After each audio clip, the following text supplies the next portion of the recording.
Hello, everybody, and welcome to LUTI tonight! All day today, apparently. Not just tonight, it's all day. We had just had a match earlier for Div 10 World. We got 3 more matches coming up in this block right here. Div 9 World, Div 4, and Div 7. We're gonna get right into this, and joining me on the mic for our first set for Div 9 World, it's Latin Passion. How are you two doing this afternoon? I'm doing pretty good. I'm ready to watch some Div 9 Splatoon. I think this is last LUTI I did Div 9A finals. So hopping in to do Div 9 World finals is actually kind of funny. It's like, okay, let's do it again. How are you, Passion? I'm pretty good today, and I'm excited to watch this on LUTI today. Apparently, the sun is shining, but all right, we got Sunstrike versus sorry if we butchered this name, by the way. Bacalhau e Progreso. I'm glad you said it first. I'm not gonna lie. I was like, you're gonna set the precedent, and I'm just gonna hop in with it because, like, I tried figuring it out, and I was unsuccessful. So if there's anybody in chat that wants to yell at us, say how to pronounce it better. But so as me and Passion were talking about before the set here, both of these teams kind of came to finals out of nowhere. What were you telling me, Passion? Both these teams went 4-1 in groups, so they both lost a set, but they both made it to finals, obviously. And one interesting thing to note, Bacalhau Progreso beat back the team that they lost to in groups, so clearly they're capable of improving and making like strong adaptations. So that's gonna be fun to see in this set. I'm really excited. I mean, hey, when you can see the improvements from like the beginning of LUTI to the end, it's really nice. I mean, you do see it a lot in these lower divisions because, like I was saying earlier, not a lot of placements means, well, there's a lot of room to improve, and you're going against other people around the same skill level, so it works out. Looks like up first, we're going to be heading to Urchin Underpass on Splat Zones, which is a interesting first map for today, I would say. But hey, yeah, definitely. I don't know. I'm excited to see what weapons we're gonna have here, Passion. All right, I do have like notes of. I saw 2 carbon players on Bacalhau Progreso here, so I'm guessing they'll pull one of those out. And there is the dynamo that I did also see on their team page. And all right, a bow out too. So this is going to be a whole lot of AOE on this map, as you'd want here. It's going to really help on all these ledges, all these ramp areas, really help you make some space on there. But yeah, just a bit of a neutral into mid right now. It's going to be Sunstrike taking the first cap, trying to put a little bit of pressure on this mid. He's going to have a bubble to perhaps help their team get some momentum on this right side here. But looks like the slider is going to shut that down, and Bacalhau Progreso is taking back the zone. Honestly, really aggressive push from Bacalhau e Progreso, but immediately stopped to fight. As we can see, they're going 3 down. Looks like a bit of a delayed wipe. We've got Mango over here going absolutely crazy, just stopping Bacalhau e Progreso from progressing any further. No, it's okay. If we laugh every time we say it, no one will get mad at us. It's okay, Passion. That's true. But all right, so Sunstrike here is setting up a pretty good lockout though, with getting their dynamo up here and like baiting out that reslider with not able to get a pick on it. They do have to deal with this ultra snap, but the Weird Bomb's gonna help them hold some space, however. But now with the chumps coming out, looks like Bacalhau e Progreso, it has momentum once again. Still has to deal with the members of Sunstrike though, as they have the zone, but they haven't really picked them out. So now the strikes here gonna try to help the rest of the team get in, try to fight, take those fights on this ramp, on this pie area, and finally now they are able to get the zone, and with the hammer almost at the ready, I think this could be a pretty good lockout for them. Honestly, I'm a little surprised why Sunstrike wasn't like, they had the zone, but they weren't like really, they were playing really passively, just waiting for Bacalhau e Progreso to like push forward, which I don't understand why, when in reality they should have pushed forward and gotten the picks to just keep the push going. As you can see, they do end up getting the picks now, and they do go 2 down. Maybe they feel a little bit more confident that they can handle these pushes, but I don't know. It looks like they're about to break penalty. As I say that, they lose control. Honestly, Bacalaha and Progresso keeps going like 2 down over and over again and can't really seem to get in here, Passion. Yeah, even though Sunstrike's playing a little more slowly, they do have that Dynamo, which is super punishing, as well as Machine. So they have like all these 2 giant hitboxes to just punish Bacalaha and Progresso every single time. But now they are taking the fights to Sunstrike's plat and are able to find some picks up there. It's traced across the map, but the fights are really spread out here. There's someone all the way in the base and of both teams, and looks like it's gonna pay off more for Sunstrike because this gal is able to get the rest of their team back in, and now Sunstrike is gonna have an opportunity to try to knock out. Yeah, with 2 minutes left here, honestly, Sunstrike really needs to play just a little bit more aggressively because they're not playing aggressively enough, and it keeps letting Bacala and Progresso, I'm gonna say it differently every time, I swear. It's gonna allow them to get back in and to keep taking points. Like, as you can see, they're about to bring penalty here, and they do get 2 picks with the Reef Slider. Honestly, yeah, they are winning, but if they keep this up, it's gonna flip real soon.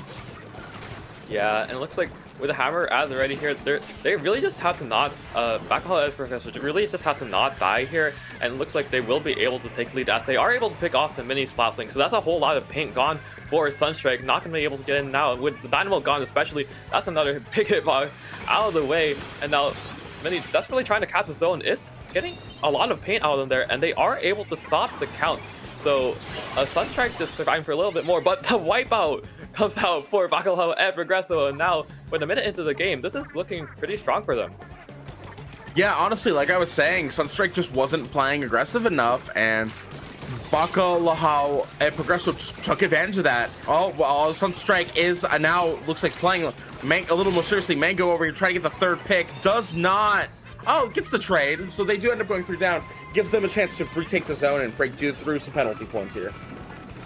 Yeah, now Sunstrike, I love when they do actually take that initiative, all move up. Like, their gal is playing super fast, so if the rest of their team can match that speed, like with a machine, with a Dynamo, super good weapons to kill with, then they might be able to capitalize on that. But Bacala and Progresso is just able to retake with the chunks, with the hammer to try to extend their momentum, trying to find a pick with the throw, not gonna happen, but they do have the lead with 16 seconds left in this game, able to pick off the gal who's been doing so much work for Sunstrike, and now with strikes at the ready, this could just be the game for them if they can hold on to the zone. And Dynamo's trying to make a last-ditch attempt. 3 of them go down. That's another wipeout for Bacala and Progresso, and that's going to be game 1 to them. Honestly, I was expecting Sunstrike to take this first game because of how strong they had at the beginning, but like I was saying earlier, they just kind of let Bacala and Progresso in too many times to the point where they got a really strong foothold and knew exactly what they had to do against them here. Yeah, like they were just able to recap the zone like super well every single time. Like, I feel like perhaps Sunstrike, they don't like their weapons are kind of slower, like with a Dynamo machine, like not really self-sufficient, I would say, or perhaps Machine's a bit self-sufficient, but I feel like they require a little bit more paint. So with the amount of paint that Bacala and Progresso have, they were just able to like catch them while they were fighting in the plat area every single time and able to recap the zone, and that just worked super well for them. Yeah, well, we are now going up next to Barnacle and Dime Clams. Barnacle. Everybody get your barnacles out. I'm not gonna lie, I'm hopping in chat to do it right now, personally. Oh, I should do that too. All right, hold on. Exactly. Get your barnacles out, everybody. All right. Well, Barnacle. Love a good barnacle. Clams. Okay. Super lockout heavy map, and I think. I am not center. Sunstrike, there we go. With a mini there in the bubbles, so I think that's going to be a pretty good asset for them to be able to lock out on this map, and as well as like if you've just popped that near the basket, the bubble, I mean, that's just super good to help your holds there. Really helps your team get in. Yeah, I mean, Sunstrike, if they play more aggressively here, I feel like they could take this game. But if Bacala and Progresso just keeps doing like what they've been doing, if they carry that on here, I feel like this is a good map to carry on that. Like, all right, let's take this area. All right, now that we have this area, we can take the next area. all right, now that we have that area, we could go take the basket. Because it always feels like, all right, you have to go for your platform, then you can take mid, and then you can take basket from there. So let's see what both teams do here right now as we start going into our game 2. Oh, yeah, for sure. About the being able to take areas, like Alcohol and Progresso has like so many specials to be able to do that with a chance with a hammer. Okay, now we pull out a blaster. That's a lot of kill power on the map now, and that's gonna retain. Or sorry, I think the other team has a bubble, but they're going to have a bubble. But we do see a Kraken blob out on Sunstrike, so that's going to be pretty interesting if that Kraken can perhaps do some damage in that basket area. Honestly, I'm not surprised that we're seeing a Kraken here.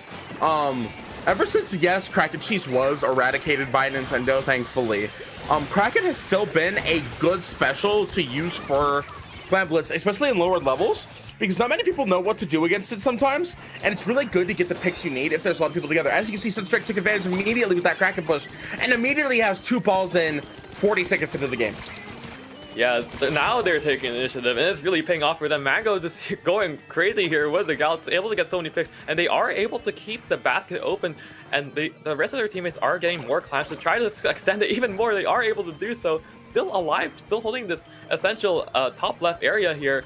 But finally, Alcohol and Progresso is able to put a stop to the push. 42 is a pretty big lead just a minute into this game, but it's not undefeatable. So if they can coordinate, if they can use all these spots to get back in, I think they can do this. Absolutely, Passion. Like, I mean, it's a really good starting push. Like, that's a really good number to start at with 2 minutes in. But honestly, you only need like 3 balls and some change. I know how to do math. Yeah. Yeah. Actually, technically, you only need 3 balls to get through, which sounds like a lot, but if you can get a push going, it's actually really easy to get the balls that you need. However, Sunstrike here, once again, pushing in. They're going to throw another ball in and start another push going here, Passion. Yeah, that was some crazy dive to just get the ball in, but I don't think it's going to pay off for them. They're not going to get any more points off of that. And now Alcohol and Progresso is going to get a pity climb off of that. And getting the Dynamo off, that's really big, especially when you're fighting on this stack area. The Kraken's going to come out to try to stall the push a little, and it looks like it is working. So now just a bit of a neutral at mid once again, but these chumps might help Alcohol and Progresso try to fight in, but just not doing a good job just holding down this ledge area. And now I think Sunstrike might just have momentum once again. Yeah, honestly, Sunstrike, it feels like noticed the space they were giving in the first game, and we're like, let's not do it again. So I mean, I say that, but it kind of looks like they are once again like afraid to push forward when like they have the space and the people to push forward necessarily. I mean, yes, Bacala Progresso has 2 specials that they can push out right now. But as we can see, 3 immediately go down from the side of, well, we get a delayed wipe from Sunstrike here, as honestly, they might push through the basket once again here, Passion. Yeah, and they have so many clamps right now. Looks like they are trying to build another ball, though, rather than just tossing the clamps in. It's not going to pay off for them, because now Alcohol Progresso is able to get 3 down and stop the push. They only scored 1 point off of that. So now Alcohol Progresso still has life in this game. They do have a bunch of specials on the line to be able to start their push. Now, this Viper, if they can start forcing their way into this pit area, especially using the Zuka as well, able to find the picks to move in, so now they just have to build a clamp. If they can clear this Dynamo out, that would be really good for them. But 2 of them are going down though, so still a bit of a struggle here, even with all the momentum they had. Yeah, honestly, it's not really looking good for them because they're getting the clams that they need, but they're not getting the picks that they need. And that's really important when especially on a game like Barnacle in Time Clam Blitz, because the only way forward sometimes is to get picks. And as we can see, Nito on this Kraken has been going absolutely crazy on the Kraken as we get another ball in, immediately breaking the score down 10 points immediately and counting. Yeah, I think you mentioned something about some teams not knowing how to deal with the Kraken just yet, and that Kraken has been putting in some crazy work. Is able to get pushes in for their team, and able to, like, every time since the Invincible special, is able to shut down pushes, and now looks like Sunstrike might be able to KO here if they can hold on to this space, but it looks like Bacala and Progresso is going to hold them off for one last chance. They are going to have to overcome a deficit of 93 right now, and these chumps are going to help them try to get onto this fire, but I don't think their team's not taking enough initiative. I don't think, like, just kind of pop the chumps and everyone's still on this snipe area. So yeah, Bacala and Progressos, they have 3 clamps. They have to take initiative now if they want to make it back in. They're playing too carefully here, Passion. They don't want to get too forward and get picked off by the Kraken or by the Dynamo here. But in reality, here comes the Kraken, and they gotta push now with overtime now starting. We've got the Kraken out on the board, taking down one of them and chasing down the other 2. But ahead, we see the Ultra Stamp over here pushing forward, not really getting the picks that they need. We see them, they are rushing ever closer to the basket, not quite making it. We see the Wiper getting closer and closer, but is unable to make it, as Sunstrike is gonna take our game 2 here in overtime. Yeah, Sunstrike completely shifting like their momentum from the last game. Like, they were really fighting, taking initiative that game. Like, the Gal really helping get their team in, and that Kraken just going absolutely ballistic that game, getting so many picks, able to stop so many pushes, I feel like. And yeah, now Bacala and Progresso, I think they were okay getting shutting down the push each time, but they really got to take initiative, like moving up, moving on to these essential like snipe areas, plat areas, moving into mid. They have to work on that if they want to win this set. Oh, absolutely. And hey, the set is just getting started here with we're only 2 games in, and both teams have taken 1 game. Both teams know what they have to do to win here, and hey, the stakes have never been higher. We are at 9 World Finals right here, right now. Oh yeah, definitely. But we are going to Inkplot Tower Control, so this is going to be a really scrappy map for both teams. I think it's just going to be chaos across the board. So like anything crazy could happen here. Like I think was the Bacala with the blaster, and as well there was the Dynamo on Sunstrike. So that's like a whole lot of things that you can just throw out onto this super cramped area. And yeah, that's going to be fun for each team to figure out. Honestly, I feel like if a push gets started, they could really steamroll here. Either team, especially if they utilize a good hold on bats. Because I feel like once you get the tower in their platform, and if you have enough, like 1 or 2 good people in bats, you can just kind of surround the enemy spawn and just knock out. If you just keep getting the picks that you need. Oh yeah, for sure. Like the Dynamo and the Blob, just if they're just able to get onto that bats area and just keep annoying Bacala Progresso, that could be crazy for them. But as well, like Bacala Progresso has a blaster, has that bubble, and they have the bow. It's going to be super annoying for time. Never mind, they pick out a rapid instead, cooler rapid. So now that cooler is going to help them fight just a little bit more, and retaining the AoE on the tower with the rapid blaster, that's going to help them. But yeah, this Gal's taking a lot of initiative, but now Sunstrike, looking back to what they were like kind of doing in game 1, the Gal's taking initiative, but the rest of the team's kind of hanging back in their base, and now Bacala Progresso is going to look to move into plat first. Yeah, honestly, the Dynamo did decide to take a little bit of initiative there and hop down, and is now going around trying to get some picks. His Wise is successful with pushing forward with Mango and absolutely getting a push started. Immediately, we've got 2 of them already in Bacala and Progresso's base. Just out there we go. Like I said, immediately utilizing bats. They're there way before I expected them to. And like I said, they're just absolutely getting the picks that they need here. We see the cooler does pop out. Interesting place for the cooler. Not many people will be able to get that. Not until the tower gets closer, at least. But already through the first 2 checkpoints a minute in here, Passion. Crazy push from Sunstrike here. Yeah, I don't know. Sunstrike just took a little bit of backfoot on that first push, but then suddenly everyone explodes. Like, I don't know, slow start. They're Regigigas over here, because now they're steamrolling all the way into this slide. The Dynamo's putting in so much work just dealing with these ledges, and this Kraken still holding onto this tower area, even with the rest of their teammates down, trying to deal with the Bash Cube. They're trying to do a pincer play, and they are able to pull it off, so now still pushing the tower onto this checkpoint. Sunstrike with so much momentum to be able to win this game right now. Honestly, I think they just said, heck it, let's just do it. And they're just playing really aggressively now all of a sudden. And it really is working in their favor. They're all 4 here in the base as they take game 3 with a really strong push here. Really strong. Yeah, really strong. Like, they were just kind of hanging back a little bit. Then like I'm not even sure what happened. 3 people just exploded, and from there they were like super smart with it. All of them just got onto that baz here instantly. The Dynamo was putting so much work, just hanging onto that baz for pretty much the entire game. And even once they went down, the Kraken was able to hold on to their space for long enough that they were able to get back in and pull off the Spencer, and that led to them just steamrolling and winning the game. Bagalaha and Progresso just has no idea what to do with this Kraken passion. They have no idea what to do with it. And honestly, it's really working out for Sunstrike.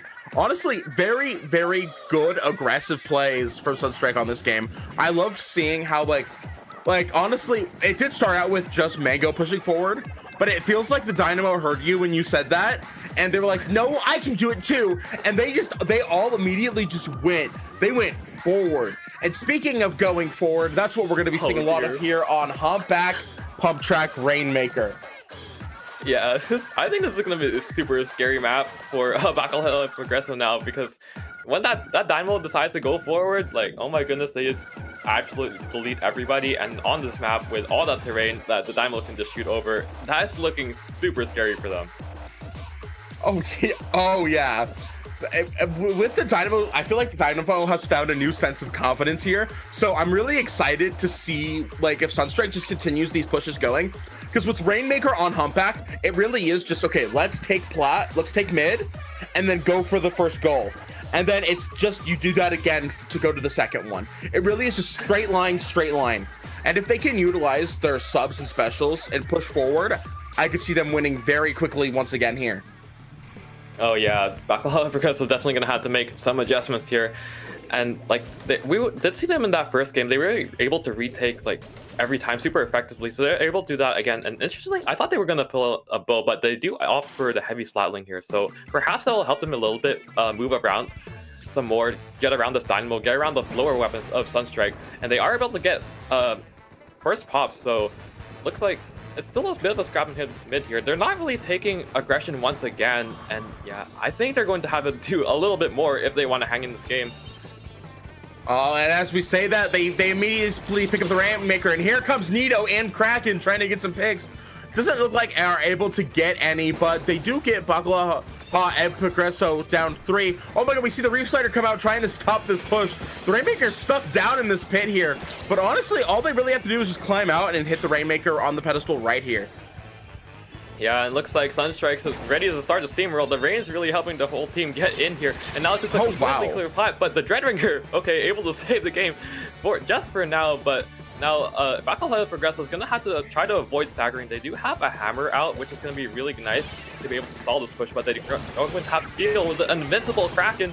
Is able to put so much optic damage on this Rainmaker as well. But 3 do go down for Sunstrike, so that's going to be a pretty good stop for Baccalaureate and Progresso. Yeah, honestly, not surprised from that jump out from Nito there. I would also be running away with my tail between my legs. Oh my goodness, there was 3 people on top of him. Honestly, they still have a really good push here though, and can really stop. Can they get stopped at any moment? We see Nito once again with the Kraken gets the Rainmaker. I mean, if we got one consistency this entire set so far, it's been Nito's freaking Kraken, man. That Kraken, whenever it comes out, it's getting at least 1 or 2 people, or it's gonna be annoying. Oh yeah, definitely. Like Kraken apparently not having guaranteed value, but they are having guaranteed value here. And now looking to opt just shoot over this right side, try to clear out first. Oh, nasty pick by the Dreadringer though, using their full range to stop that Rainmaker now. And now 3 are down on Sunstrike, with T-Tech gonna go around here to try to get the Rainmaker. So they might be able to get this check actually. So that's gonna be pretty interesting to see if they can get up here. Honestly, that was really simple. Jojo just came up and was like, I guess I can just put this here. Man, we see the strikes come out, which immediately pushes Sunstrike back, which honestly, really good play here. 1 goes down on both sides. As honestly, this push can keep going for Baccalaureate and Progresso. They just have to get that Dynamo off from that leg, as the Rainmaker is going to get reset here, however. Yeah, it's kind of chaotic right now, but Oh yeah. Oh, I forget. So does have a whole bunch of specials out. They're going to have to stop this Kraken once again. They have to live against this Dynamo, but they are able to pick them up. Now they still do have 2 down. They're holding this space. Once the Kraken's out, I think they're gonna be able to push right now. And if they can get the hammer out on this elbow, I think that's gonna clear the way for their team to be able to get. And now they do have the strikes on the line as well. So now they are using it to strike this elbow area. I would like to see this hammer try to move in. The Reslider is able to create some space ahead, and they are able to get a pull bunch down, able to get this one in the corner, and able to take the lead finally, not by much, but that is a lead quite a bit into this game. Honestly, like you said, not a strong lead. A lead that Sunstrike could easily just gloss past real quick. As we're going to see here, they might try to do just that. Honestly, both teams have really strong holds. Once we start seeing the picks like we do see here as Bakalha, whoa, I got it, guys. Bakalha and Progresso, honestly, doing a great job at stopping Sunstrike from pushing forward anymore here. Yeah, it's like Sunstrike still looking a little bit staggered right now, not really able to get back in. Like I think they're starting to do a little bit of a better job of avoiding that Kraken and just living and just kind of ignoring it a little bit. So now with 56 seconds into this game, they might be able to hold onto there, but their Wiper does go down with the hammer, so that's going to be quite a bit of a shift in momentum as Sunstrike is building their specials. Looks like they do have the cooler out. The Reslider trying to get some picks onto this near the Rainmaker, but with 2 down and Bakalha and Progresso, this is looking kind of scary for them. Honestly, yeah, with 30 seconds left, this is honestly might be Sunstrike's last push to get the lead. And it's not that big of a lead being held here. All they really have to do is get enough space to swim forward. And then honestly, they just have to go. If they don't push forward now, they might not make it. Oh, but the Heavy is able to stop the Rainmaker for now. The Hammer is going to clear this elbow area. There's still a Nautilus sharking on this bottom right side, so that's really all they have to deal with. But with a Reslider out, I think if they can just hold on to this, if the Red can just hold and get the kill right there. But oh my goodness, the Blob trying to make a last-ditch effort, but I think Bakalha and Progresso is able to hang on to that. So nicely played from them there to get this game. Honestly, yeah, I'm not surprised that we're at a 2-2. Both of these teams, oh, excuse me, a little sleepy today. Both of these teams have really strong, strong team play. And we've been able to really see it the past 4 games, which is making this honestly a really good finals. I love it when the finals are neck and neck and not just so one-sided. Oh yeah, definitely. Like I feel like both teams had a bit of a slow start, but now they're really getting to their coordination. They're really Bakalha Progressive, like they were kind of stalling about a bit for those last 2 games, but now with this game they had that really nice push to get the lead right there, even though it wasn't much. They were able to do so, and Sunstrike still being super aggressive in this game, but it looks like yeah, Bakalha Progresso is really super adaptable, and I love to see that. I agree. Speaking of just adaptability, let's go to Mako Mart on Splat Zones, which honestly, the Dynamo and the Dreadringer here on both teams really feel like this will be a good. Both teams have weapons that are good for Mako Mart. I feel like we've seen a Reef Slider today, right? I feel like we could see the Reef Slider come back out here. Yes, right. Yes, thank you. That's honestly, I feel like what we're gonna see here then. Yeah, I think so too. Like if the Reef Slider can just like slide past that that pillow in the middle of the zone and just like cause a whole bunch of chaos on the other side, just blow up a bunch of people there, that's really gonna help like their team follow up on that and just take that control of the zone as well as the stacks. But I think this game might be a bit of like, all right, who can get around that back right area a little more, because I think with a bit of, like a Dynamo, kind of a bit of a slower weapon, so like if they can get around that back area and just kind of stall that a little bit, that might help Bakalha. Honestly, yeah, no, I agree with you here, Passion. Both teams have, I think, their strategies for how they're going to win here. It's honestly just who does it a little better. I hate to be blunt about it, but it really is just who could get the picks that they need, the specials out when they need it. As we can see, oh, we have a Hadit out from the side of Sunstrike instead of the Nautilus. Yeah, they are opting for the crab headed here, so that's gonna help them take a whole lot of space on these stacks area and like shoot onto that plat once they have a crab out. It looks like they are going to take first cap of the zone, able to get that T-Tech now, no more strikes, and looks like they are building up to the crab right now, and they do have the cooler out. The slider kind of popping off to the side. They're not really gonna do much, but crab's gonna help them take this stack area. Looks like all of them are cornering it. We just out able to shred it though, but however, even with 2 down, Bacala and Progresso is able to cap the zone somehow. Yeah, honestly, surprising push here. It's working in their favor. Honestly, they just need to keep going forward here. Oh, but the Booyah Bomb does come out from Sunstrike. And just absolutely just immediately pushing them back. We have a Reef Slider ready here for Akashi. It looks like they're getting ready to push that forward any moment here.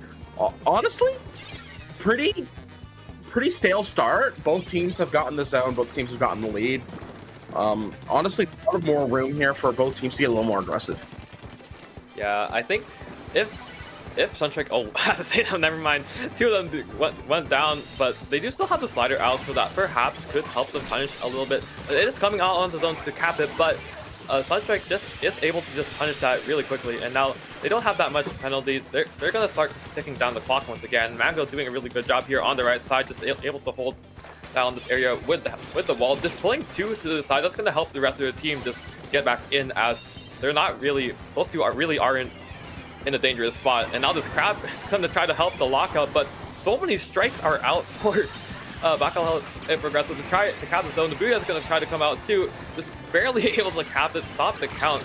But Sunstrike does have to lead. So much chaos here though, and the Reef Slider comes out as well, and yeah, it's just a crazy scrap of mid right now. Yeah, there's just so much stuff happening on screen. I was like, okay, Passion's gonna pass it off to me soon. I'm ready to jump in, but I honestly don't know where to jump in. There's just so much happening with the lead being done by 1 point and like with a little barely over plus 20 penalty. This is a chaotic game. I also wanted to point out, we didn't point out before, the Stamper with the Booyah Bomb, which I don't see the Sticker Stamper often. So another interesting weapon choice here.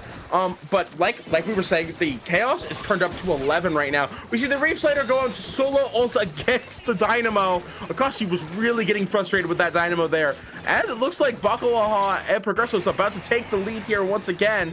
And it's just going back and forth like crazy here, Passion. Yeah, I think the thing I've noticed is like both teams are able to cap the zone, but they never really get past the other team's stack area. So once the other team has specials, once again, they're just able to pop them and recap the zone instantly, which is what's happening right now. Sunstrike, no one has control of the zone really right now, just barely in one's favor, but they just fit this pixel across the board right now. 2 do go down on Sunstrike, and I think this Booyah is going to help Bacala and Progresso get the cap here, able to stop the count. Or now, yes they are, and trying to get this Dynamo in the corner would be huge. That's going to stagger the cooler for them. And now with the lead with 1 minute left in this game, this might be good for Bacala and Progresso. This poor zone is having an identity crisis. It's like, I'm blue, I'm yellow, I'm blue, I'm yellow, I'm blue. Well, it does look like, as I say that, I was literally about to say it's blue. We see the Booyah Bomb come out, and Sunstrike take the zone over once again with... Honestly, since we don't have these such high penalties, the points are going down pretty fast. Like you said, with a minute left, and with how chaotic this game is going, I still have no idea which team is gonna win here. Yeah, no, the zone is flipping like my pronouns right now, and okay, the Booyah is gonna come out try to cap that again, but okay. So Sunstrike does have control of it right now, but the entirety of Bacala and Progresso is still alive. They're not really getting ahead of them. They're just capping it without killing anybody. And the heavy splatling with so much paint out right here is really going to help them down. But oh my goodness, they're just able to go behind and get some picks. I don't even know what's happening in this game. Honestly, Sunstrike really needs to like just have a good hold here. And honestly, with 36 left and their penalty's so low, this is where they need to take the zone. But all that's left is the head as Bacala and Progresso just surrounds them with 20 seconds left. All they have to do is, like I said, hold on to the zone for more than 10 seconds. All right, yeah, we do have 14 seconds left in this game. Bacala Progresso has everything they need to be able to hold on to this zone. They have the strikes out, they have the reef out, just be able to hold on. They are able to pick off the Dynamo. The Booyah's gonna come out last this attempt to cap the zone. Oh my goodness, they almost did it. Bacala Progresso is able to hold on somehow in the most chaotic game I've seen. What the heck? What a crazy game. What a crazy Splat Zones game. I mean, hey, always a fan of games on Mako Mart, especially on Splat Zones, but what the heck was that? Yeah, that was like Mako Mart at its finest. That was like absolute like chaos on the stacks everywhere. Just everyone just able to use the flanks constantly, just get around the other team and get some random picks off to throw them off. But yeah, like I think I said in the middle of that game, like no one really took initiative to like get behind that back right. It was just really the teams were just like capping the zone without taking out the other team over and over. So I think whoever figures out how to just clear the other team first, as well as doing objective, is going to be the winner of the set. Oh, absolutely. And oh my goodness, we are going to Clam Blitz on Scorch Gorge. Oh my gosh. And then we're not going to get a game 7 yet because that's not happening yet. But oh my gosh. And then we're going back. These are some crazy maps for this Division 9 finals. Yeah, like Scorch Clams here with that Grace area. If someone just walks across there, like Heavy could do that. If the Dynamo's able to actually make it across and just start chucking stuff out, their hitboxes out on that snipe barrier, that's going to be super chaotic. But especially a blaster as well, like anything that can just go across that Grace, like cause a whole bunch of chaos. And that ramp area getting into that basket is a bit of a choke point, so they're really gonna have to clear out the other team before they want to move in there. Which I think will be good for both teams because they both seem to like taking the zone before getting any picks, which means they hold it for 10 seconds and then nothing happens. Yeah, well, I'm not mad, I'm just disappointed. No, it's honestly really entertaining to watch, like getting 1 or 2 picks and then having the zone for 15 seconds and then it flipping. That's entertaining to watch because you're like, oh, yeah, who's gonna win? I don't know. But at the same time, it's like, it's hard for me as a commentator to be like, yeah, it's like, this is happening when everything is happening. Making our jobs harder here today on LUTI Tonight. Yeah, I don't know. At that point, it just turns into like a 2-person couch cast. I don't know. We're just like sitting here, like, okay, I don't know what's happening, but we're just pogging and pointing at the screen past it. We're just like, oh, yeah. Oh, look at that. Okay. Oh, X-Watcher though does come out for. Oh, okay. Strike. Okay. I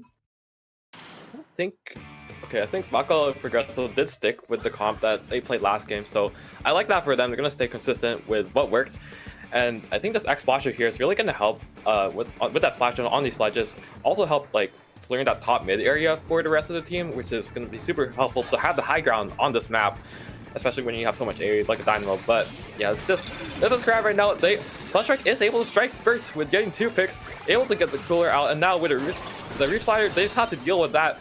But they are able to get a push in. Don't have too many climbs, but they're taking really good control on the left side of this ramp here. Honestly, I'm not surprised Nito switched over to the Explorer. Like, I thought about Kraken's use here, and at first I thought it would be pretty good. But also, Bacala Progresso is starting to learn how to deal with the Kraken. So switching it up, especially this late into the game, was honestly smart. As we see, Sunstrike did get a 47-point lead right off the bat in the first minute here. Yeah, I think that could flip pretty fast now because Bacala Progresso is getting picks. This Heavy is doing a really good job in this Grace, and they have 3 specials at the ready. The strikes are really clearing the whole way for the team. They have so many balls at the ready. The slider clearing the area ahead. Hammer able to extend the momentum as well. Maybe they're gonna get one with the throw, but they are. But now just funneling Sunstrike onto this, dropping onto this right area, that's going to really cost them in this game, and now able to take the lead before the 2. I don't think they're going to be able to get this climb in, but super strong push from Bacala and Progresso. Yeah, honestly, really strong push, and honestly, another strong push could be set up here. I mean, they do go 1 down as Sunstrike is once again taking back mid, but honestly, like we were seeing with that last game, it could flip just like that. We see the Splat Bomb come up here, try to get Nito, with LeSteven trying to push forward with the clam. Honestly, getting stopped right at mid. Yeah, they tried to make an effort there with the bubble. There's still someone throwing in a splashdown. Like, Splasher just going all the way up. They're able to get 2 picks somehow. And now the Dynamo just has to deal with this person on the right side. They are able to do so. So now it is just the heavy. They have the ball out. If they can get the cooler, that's really going to help them because this is, I think they're really going to have a lot of deaths here. So now one of them is taking control of that left side, which I like to see, but they kind of just jumped out right after they pushed. So that's going to give a free pity. I'm not going to lie. I thought they were jumping out to get the pity to come back with it, which they honestly could have. But, oh, excuse me. But the add up, honestly, gee, Patch, take over. The honest is strong. Okay. All right. So both teams, they're hanging on to their specials right now. Neither of them are looking to really take initiative, but I think Battle and Progresso does definitely have more clams. Oh, the Dynamo with a nice pick to stop that top mid push though, and now they got the Dreadringer kind of alone on this side. The bubble is going to help them out here. The Dynamo's just going behind, trying to cause some chaos, but it's just not working out for them. And now Sunstrike, they have a whole bunch of clams. They have the strikes out. This could help them get into this basket area, and looks like they might be able to jump in this power climb, but the whole team is struggling to get in, finally get the push in. They are barely hanging on to the lead right now, but they are finally able to take it. Explosion able to get some nice picks there, but with only 2-point lead, I think they're going to pick up the Dynamo here, so it's not going to be more. 1 minute into this game, or 1 minute left in this game, sorry. Yeah, with both teams showing how effectively they've been able to push in this game, like, it could be anyone's game right now. Yeah, honestly, Sunstrike, I'm surprised they were able to get the lead there with only 2 of them left, and it being the 2 slowest weapons out of the bunch. They got the precise picks they needed to get that, just those 2 extra points in. And like you said, with a minute left and 2 down on the side of Bacalaha and Progresso, they honestly have to pick up the aggression and the speed here to get that. They only need to get a single ball in to take the lead again.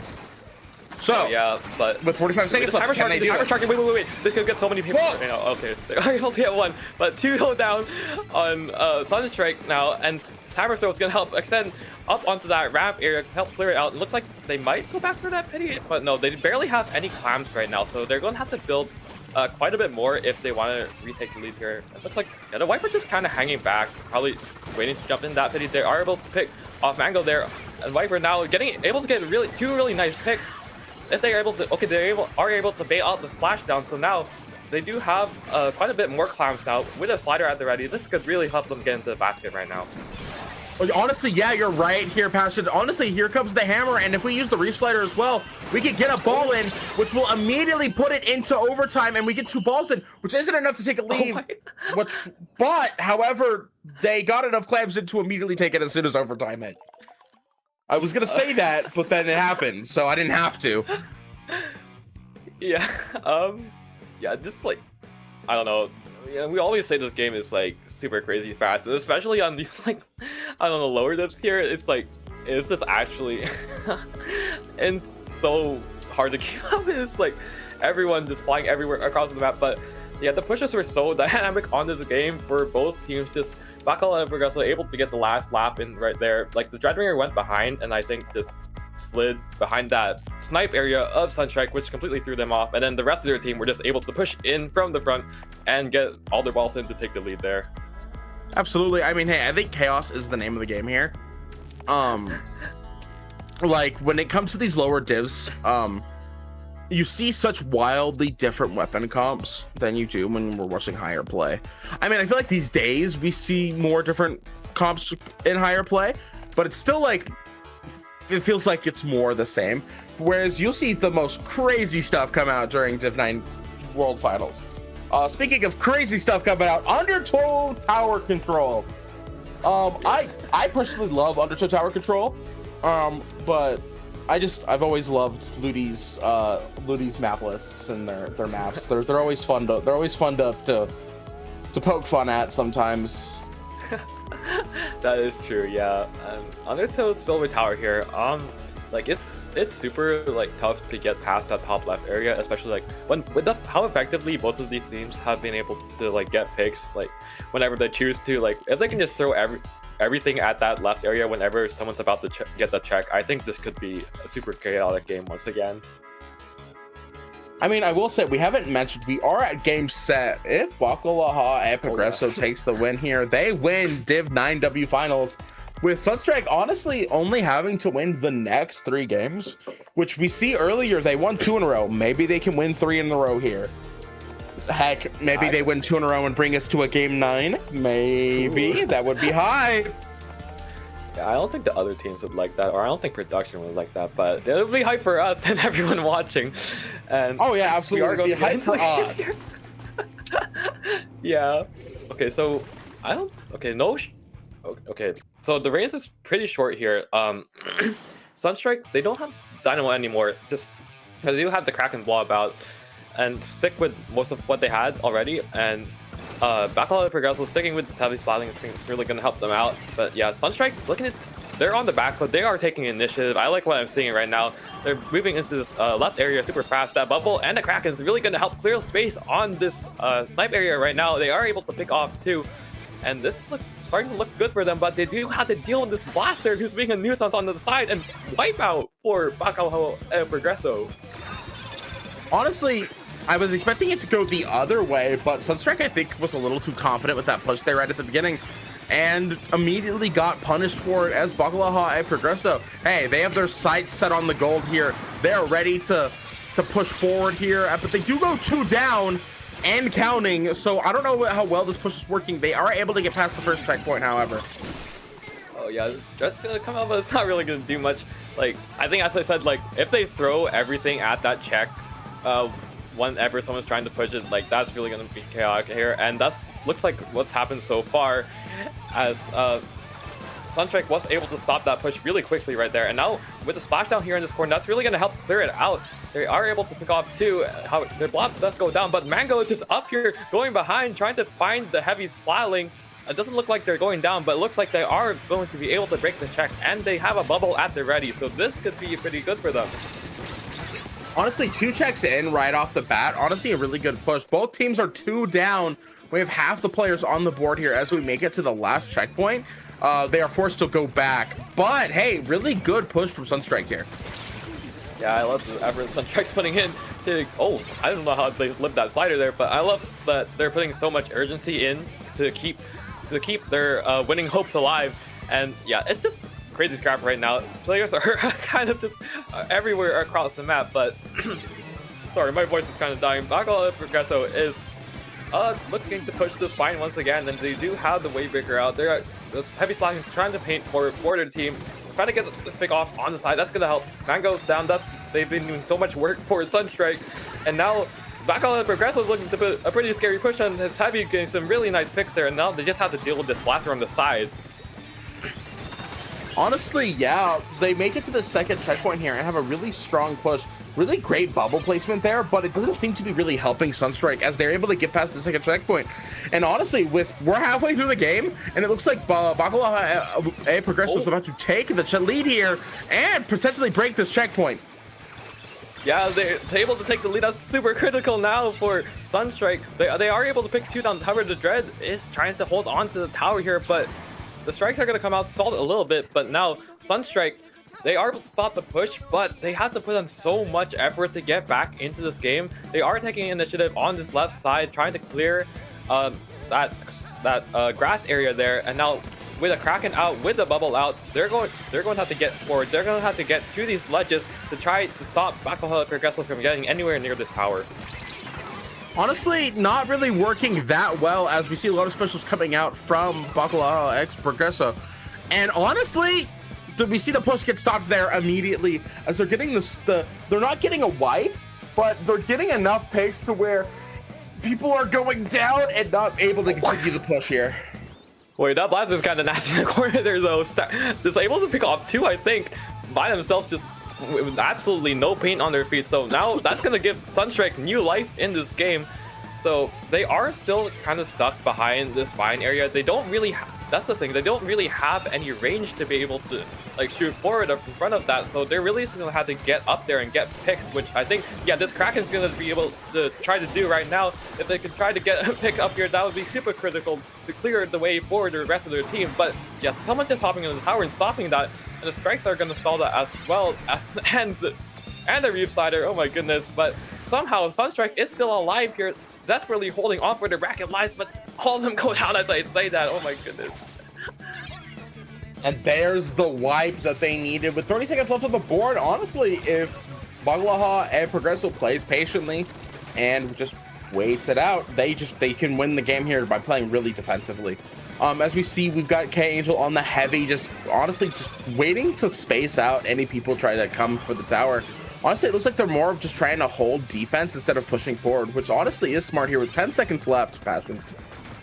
Yeah, they are holding on to that GG strike, so the T-Tech has to go if Sunstrike wants to hold on to this game. The Blaster's just going for the tower, which maybe that's a little too feisty, but if they can just jump onto the tower from this Grace area, that could win it for them. The Slider's going to come out into the tower too, and that's going to do it for Bakuho and Progresso. In some of the most chaotic games I've ever seen, they are going to win Div 9 World. Congratulations to Bakalhao and Progresso. I would love if someone from the team could come and chat and correct us. I want to know if I'm saying that right. That would be awesome. But I just really good play from this team. People are saying, I don't know if this team is Brazilian, but amazing work from this team. I'm assuming they are because, you know, it's in Brazilian. But hey, people these days with the memes, they think they're funny. So who knows? I just don't want to assume incorrectly. I did see someone in chat say, respect to the commentators for pronouncing Bakalhao and Progresso, but we just call them the Brazilian team. So yeah, they're probably Brazilian. Oh, okay. Yeah. Okay. Well, that helps. That's helpful. Really good job. And Sunstrike honestly didn't count them out too either. They did lose 5-2, but they still played really well. Pipe, did you like these games as well? It's so back and forth. I mean, like, that's the kind of thing that's going to happen when two teams of Div 9 Worlds are going to, like, come at it with each other. And we're here at the end of the season, so these teams have proven that that they can be here. So you're going to get this back and forth chaotic action down here in Div 9. So it's been an exciting set. Hey, I'm not gonna lie, like it made me a little tired. Like seeing so much stuff happening on screen right now, it exhausted me a little bit. But hey, we are done here with Div 9 World Finals, but we still got 2 more today. But before we go, hey Passion, where can the lovely people find you? You can find me at Passionator on Blue Sky. You know, perhaps I will post when I calm more, as Slat has been doing that, so I'll probably copy him. But I also post a little bit of art as well. But Slat, where can we find you? You can find me commentating for SplatoonTourney, IPL, and Dapper Productions. But you can also find me on Blue Sky at slatkata.bsky.social. And I'm gonna pass it over to Pipe Dream. Where can they find you? This way. Hi. That's me. You can find me streaming the next 2 sets here on SplatoonTourney. But if this is all you wanted to stay for, that's fine. You can find me at Pipe Dream DX most places.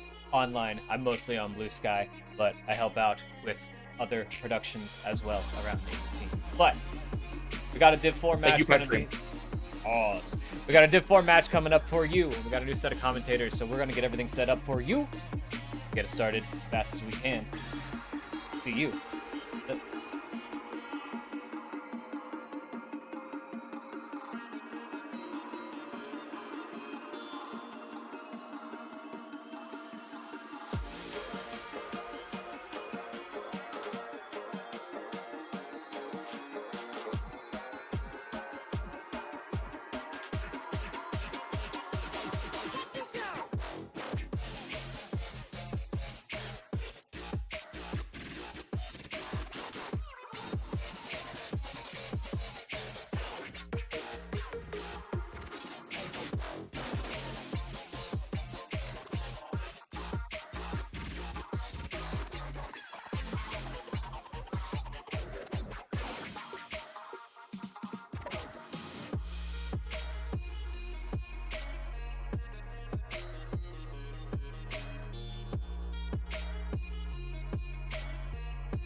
got a quick turnaround because we are 5 minutes late to this match, but it's all right.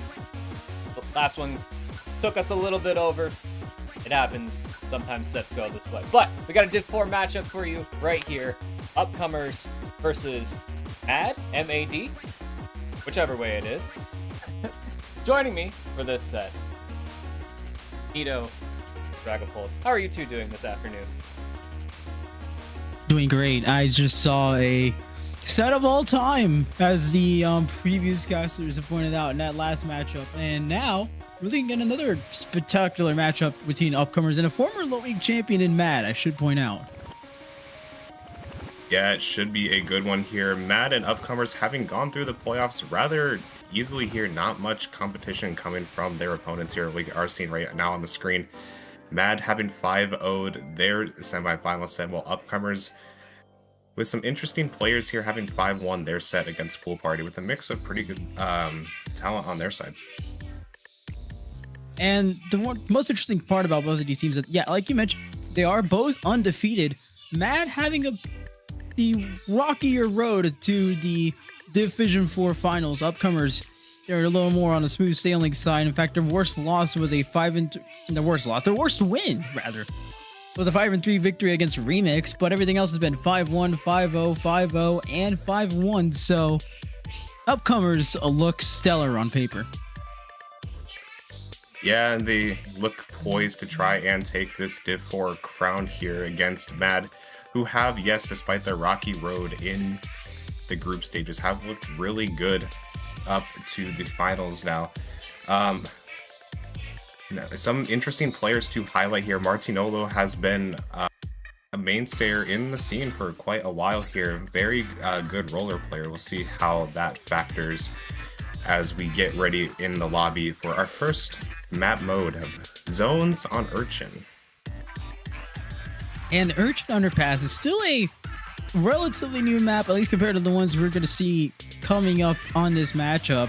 But with Urchin Underpass, it's still, I find it's still very weird to play on. It's still something new that I'm happy to learn as I go whenever I'm playing on this map repetitively. But I think the best part about this is that once you get past that zone, it is going to be open season with how close and how tight-knit everything is.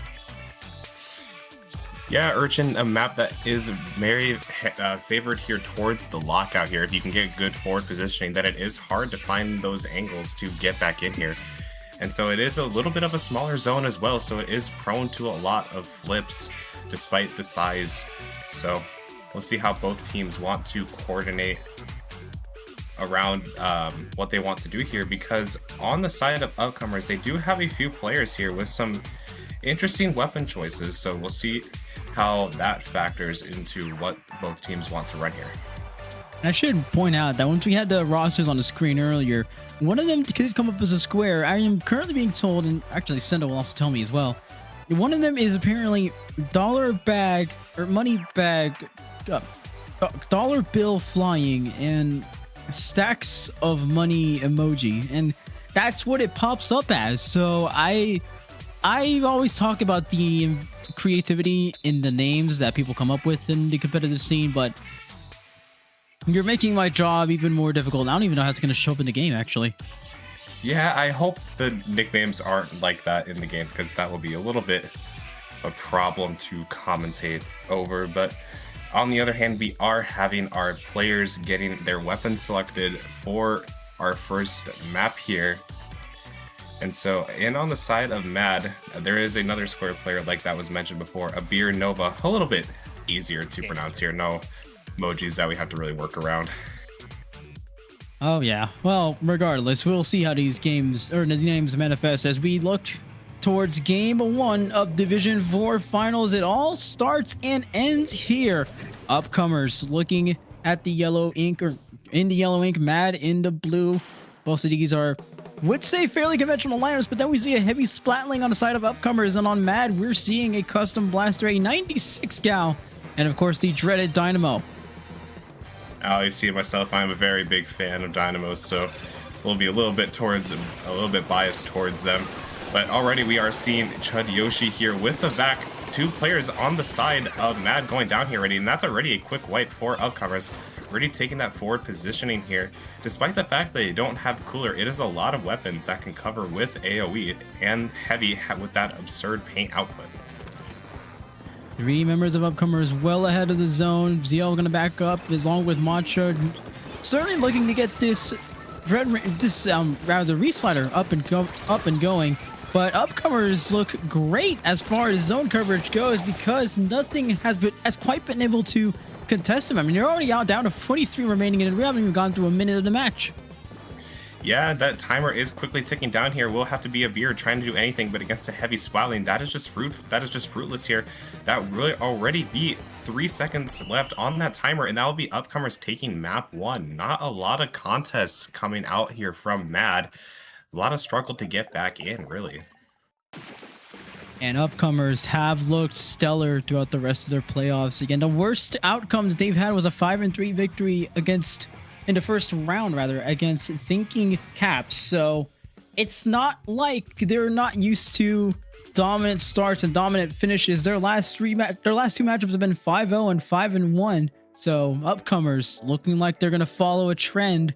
And what a trend it is. We're going to start off this well. Something interesting to note here is that heavy paint comp also allows for Martinovo to really succeed on that carbon roller, providing a lot of value here to try and annoy the vac of Chud Yoshi here, so they can't really get too much value off it. We're seeing on our cams here already providing a lot of effort here, and it is only map 1 here, but map 2 we will be heading into Barnacle Clams, another lockout focused map here, especially if you are able to get forward positioning on the enemy snipe. And especially with Clam Blitz coming up, that is a map a mode you want to be locking out on, considering that these are the modes in which things could turn on a dime very quickly for either side. Upcomers at least have the advantage of knowing that they can come out with a strong start. They can come out miles ahead right off the starting line, and all Matt has to do is catch up. But Upcomers gets the distance at the beginning of the race. Mad having to do a lot of work afterwards. Upcomers looking good, but Mad still has a path here. They do still have a pass here, indeed. We will be getting into map 2 here shortly. Do you think any of these 2 teams' comps will change here? I think the philosophy behind Upcomers comp is that it will really work well if they're able to enable the constant paint for that carbon. And constant paint is going to be the key for their comp because of how these specials they have as well. With the Wave Breaker, you're able to deny more area for Mad. You're able to get yourself further up, and you're going to probably get yourself in comfortable spots once you get enough clams to get to that clam basket. You might be able to set up a pool chair or 2, but with Mad, you do certainly want to be more aggressive. You want to be taking more of those chances to get some picks on the board. And I like they're bringing out the Sniper Rider. That cooler is going to do exactly what I want them to do. Both teams bringing out a cooler here. We are also having a member swap here for Matt here with Talent on the pen now instead of the Dynamo, which will allow for that long range pressure to be a little bit more here. Chud Yoshi again beginning with the back here. All 4 players here of Upcomers are in this little corner here, but the slider will come out, will not get canceled here. Eventually will be taken down here, but Eddie will be trying to provide as much pressure as they can on that custom blaster. 2 players down for the Upcomers. Maybe not as flashy as their previous matchup. We've gotten up to 30 seconds remaining, and we have yet to see a score from either side. It's more of a neutral battle between both of these teams, but Upcomers slowly creeping their way upwards. The Ink Storm has come out for them. They don't have any more specials online, but look at Mad. They're all still stuck near their basket, and they're putting pushback even more with 1 pick going on that splash. Yeah, they are being pushed back here. Upcomers beginning to gather a lot of clamps here. No power clam made yet, but I expect some sort of push to be going on here soon. Mad does have a special of their own, but it is that splashdown, so they will have to find a way to get in for that to get value. Upcomers will now have a clam along with a lot of specials to be used, but the downside of having the reef slider is that it will drop the clam if you're not careful, and so they will have to work around that. Upcomers still have yet to crack open his clam basket, although their opportunity may be coming here soon. Agent 8 brings out the splashdown, but to no avail. In fact, 2 players go down. As a response, Upcomers have broken this game wide open, and they've gotten all the way up to 30 remaining and more. They have 3 more clams to boot. 15 remaining. Now the mark to beat. Upcomers are this much closer to a KO victory, but do they have the clams to follow up with? All they need is 2 more. They certainly got the picks. Do they have the clams? They do not just yet, and they'll have to find something very quickly to keep this clam basket open. CL finds one, needs one more, gonna go back for seconds, not in time. That clam basket denies them right on the buzzer. 2 minutes and 54 seconds to go, and upcomers need a little bit more to get that KO. Ivilo is causing so much chaos in their spawn. Still has not gone down yet, just providing so much pressure. Eventually, Will is still alive in their base. We are just seeing a little bit, just too much aggression here for Mad to handle here. And now upcomers just need one more clam. And CL taking his sweet time to score that one. And that will be another rather quick game here, 2-0 in the favor of upcomers. And that is another match that ends well before the 3-minute mark.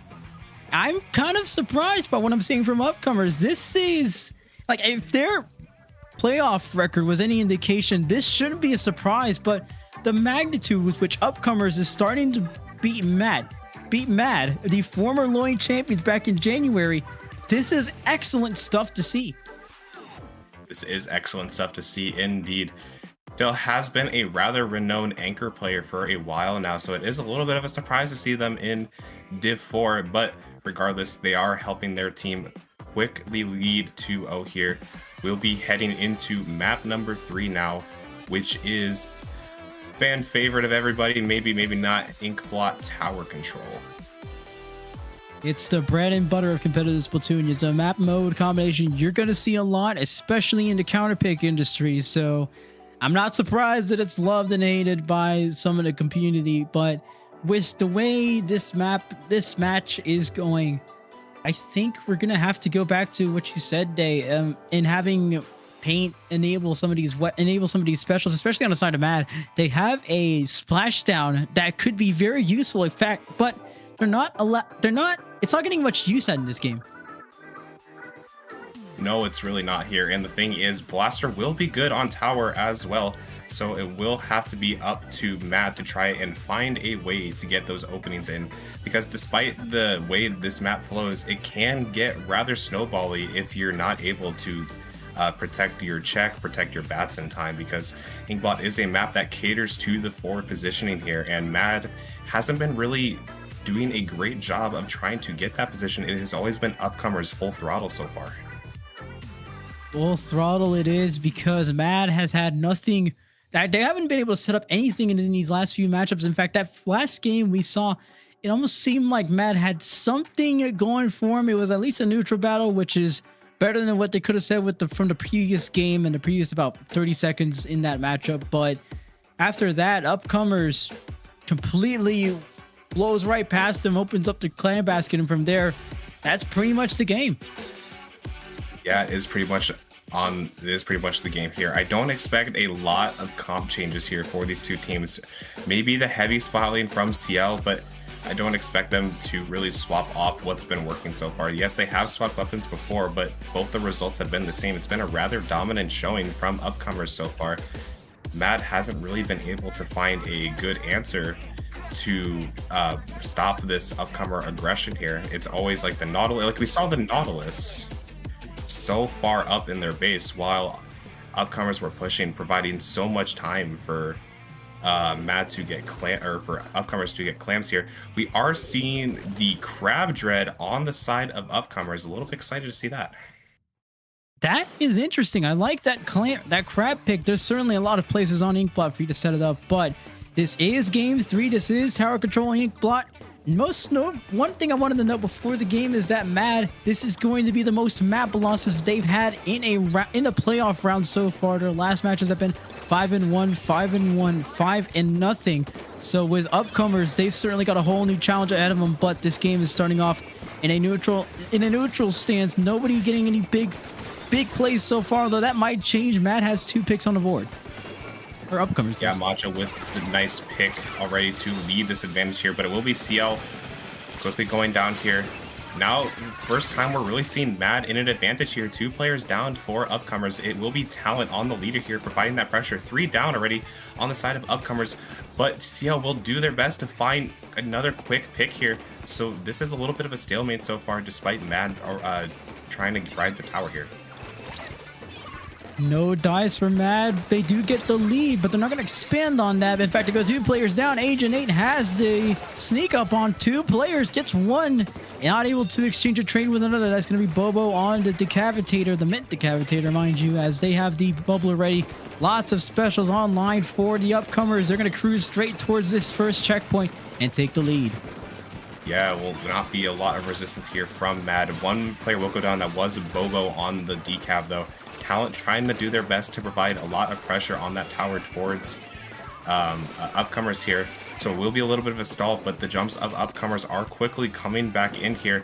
Matcha will be riding the tower, and this is even more points so far in the side of upcomers.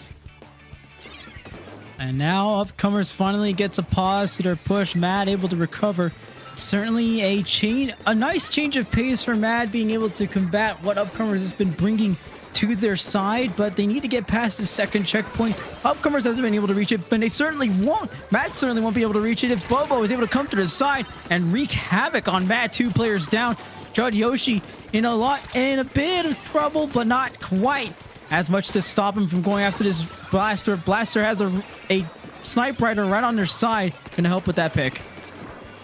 Yeah, Mad not really able to get a lot of good positioning here on their side here. It's been upcomers holding the pace of the paint in their favor here. Agent 8 will get one. It's followed by Talent will find another one. So it is a 3v2 advantage here on the side of Mad. They have looked a lot better this map, but right now they're not able to find a lot of these key advantages that can allow them to potentially get good positioning. It is 2 down again for upcomers, but like I mentioned before, Mad has not been able to get a lot of good forward positioning, but that may be changed now. It looks like they have a good push going as they look to take this first checkpoint. Yoshi and a Blaster both having to back up. They've gone down. Actually, the E-Leader has gone down as well. This Simzap remains alive for the time being, and upcomers are starting to lose numbers as well. Agent 8 being forced to pop off the splashdown. That Blaster on the side of upcomers goes down. Now this is the 4th position you're looking for. Oh, what a direct on upcomers. Agent 8, have yourself a day. Gonna be able to clear this second checkpoint. They absolutely will. Things are looking much better for Mad as the upcomers finally have a challenge in front of them. But for how long is going to be the question. Not very long. 3 players down now for Mad. Upcomers has cleared this out. Just close to getting the lead, but so far. Much more competitive game here. Mad will take that first checkpoint here, and the lead is not that big for upcomers, so there is definitely a chance for Mad to stay in this game here. But now it is Mad on with 2 members down here, and a lot of specials available here for upcomers. As we say that the crab from Matcha will be popped here, and along with the cooler and bubble, so that will be a lot of points here as they look to try and get past this second checkpoint.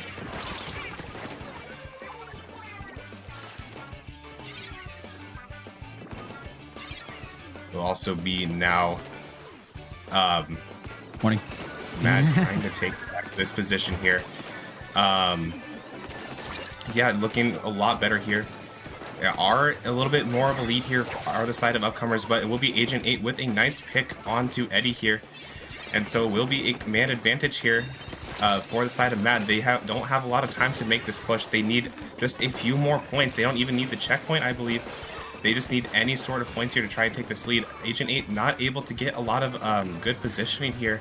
It will just be Talent trying to back up and stay alive here as Bobo, excuse me, will rush them down. And now Mad having to aim for anything to get through this lead. They were so close, 54 remaining. There's still players around that tower, but they're quickly going down. And Bobo gets the trade that just may well have sealed off that game, and it does. Upcomers wins game 3 after I take a power nap for a short second. Thank you for covering for me, but regardless, the result is the same. 3-0 on favor of upcomers. Yeah, a lot more of a competitive game here on the side of Mad, but even with the picks they continuously had the flow of the game in their favor, but could never really take the positioning that they needed to try and capitalize what they were given here. The Blaster here of Agent 8 really unable to get a lot of forward positioning here, which caused a little bit of a struggle in how Mad wanted to push up here. Their leader constantly getting pressured by the aggressive fronts of Bobo and Matcha with that crab. So unfortunate for Mad here. They will be down 3-0, but now we are heading into Humpback Rainmaker. And I will say that is an interesting point you brought up about the positioning, because I noticed in a lot of times in this game, whenever Matt had the tower, they would go up the same path that the tower was taking them from checkpoints 1 through 2, and that enabled upcomers to just shut everything down because they knew exactly where they were going to come up. They knew that, all right, well, we know that they're going to follow this tower, going to try to take bats, they're going to try to take plat. We know that, so we're just going to sit back and wait for them to do the same. One thing I noticed from upcomers on their side is that they're always sending players through off angles. They're sending the players to flank routes. Bobo got a double off the flank route that they took, and that shut down Mad and whatever they were going to bring up to upcomers. So I want to see Mad take a few more shots in off angles. I believe that will get them closer to winning a few fights and winning a map.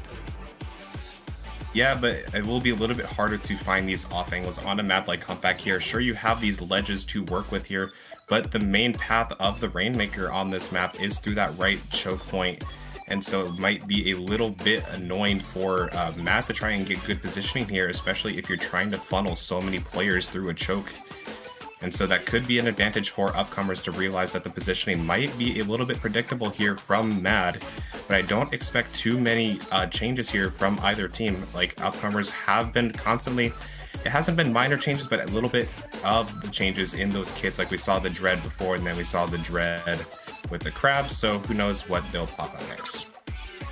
I do expect to see that Reef Slider make a return for upcomers, especially because no longer are people using it for pain. I know I understand that it has been nerfed, but you do still have a deadly weapon in that Reef Slider. So with Humpback Pump Track, it's certainly a map that will find that special being used a lot. So I want to see that make a comeback for the upcomers. For Mad, it is going to be about how you enable those specials from afar, especially that splashdown. I know that's still been trying to work with that splashdown, especially with Agent 8. So how do you get Agent 8 in those positions where that splashdown will be successful?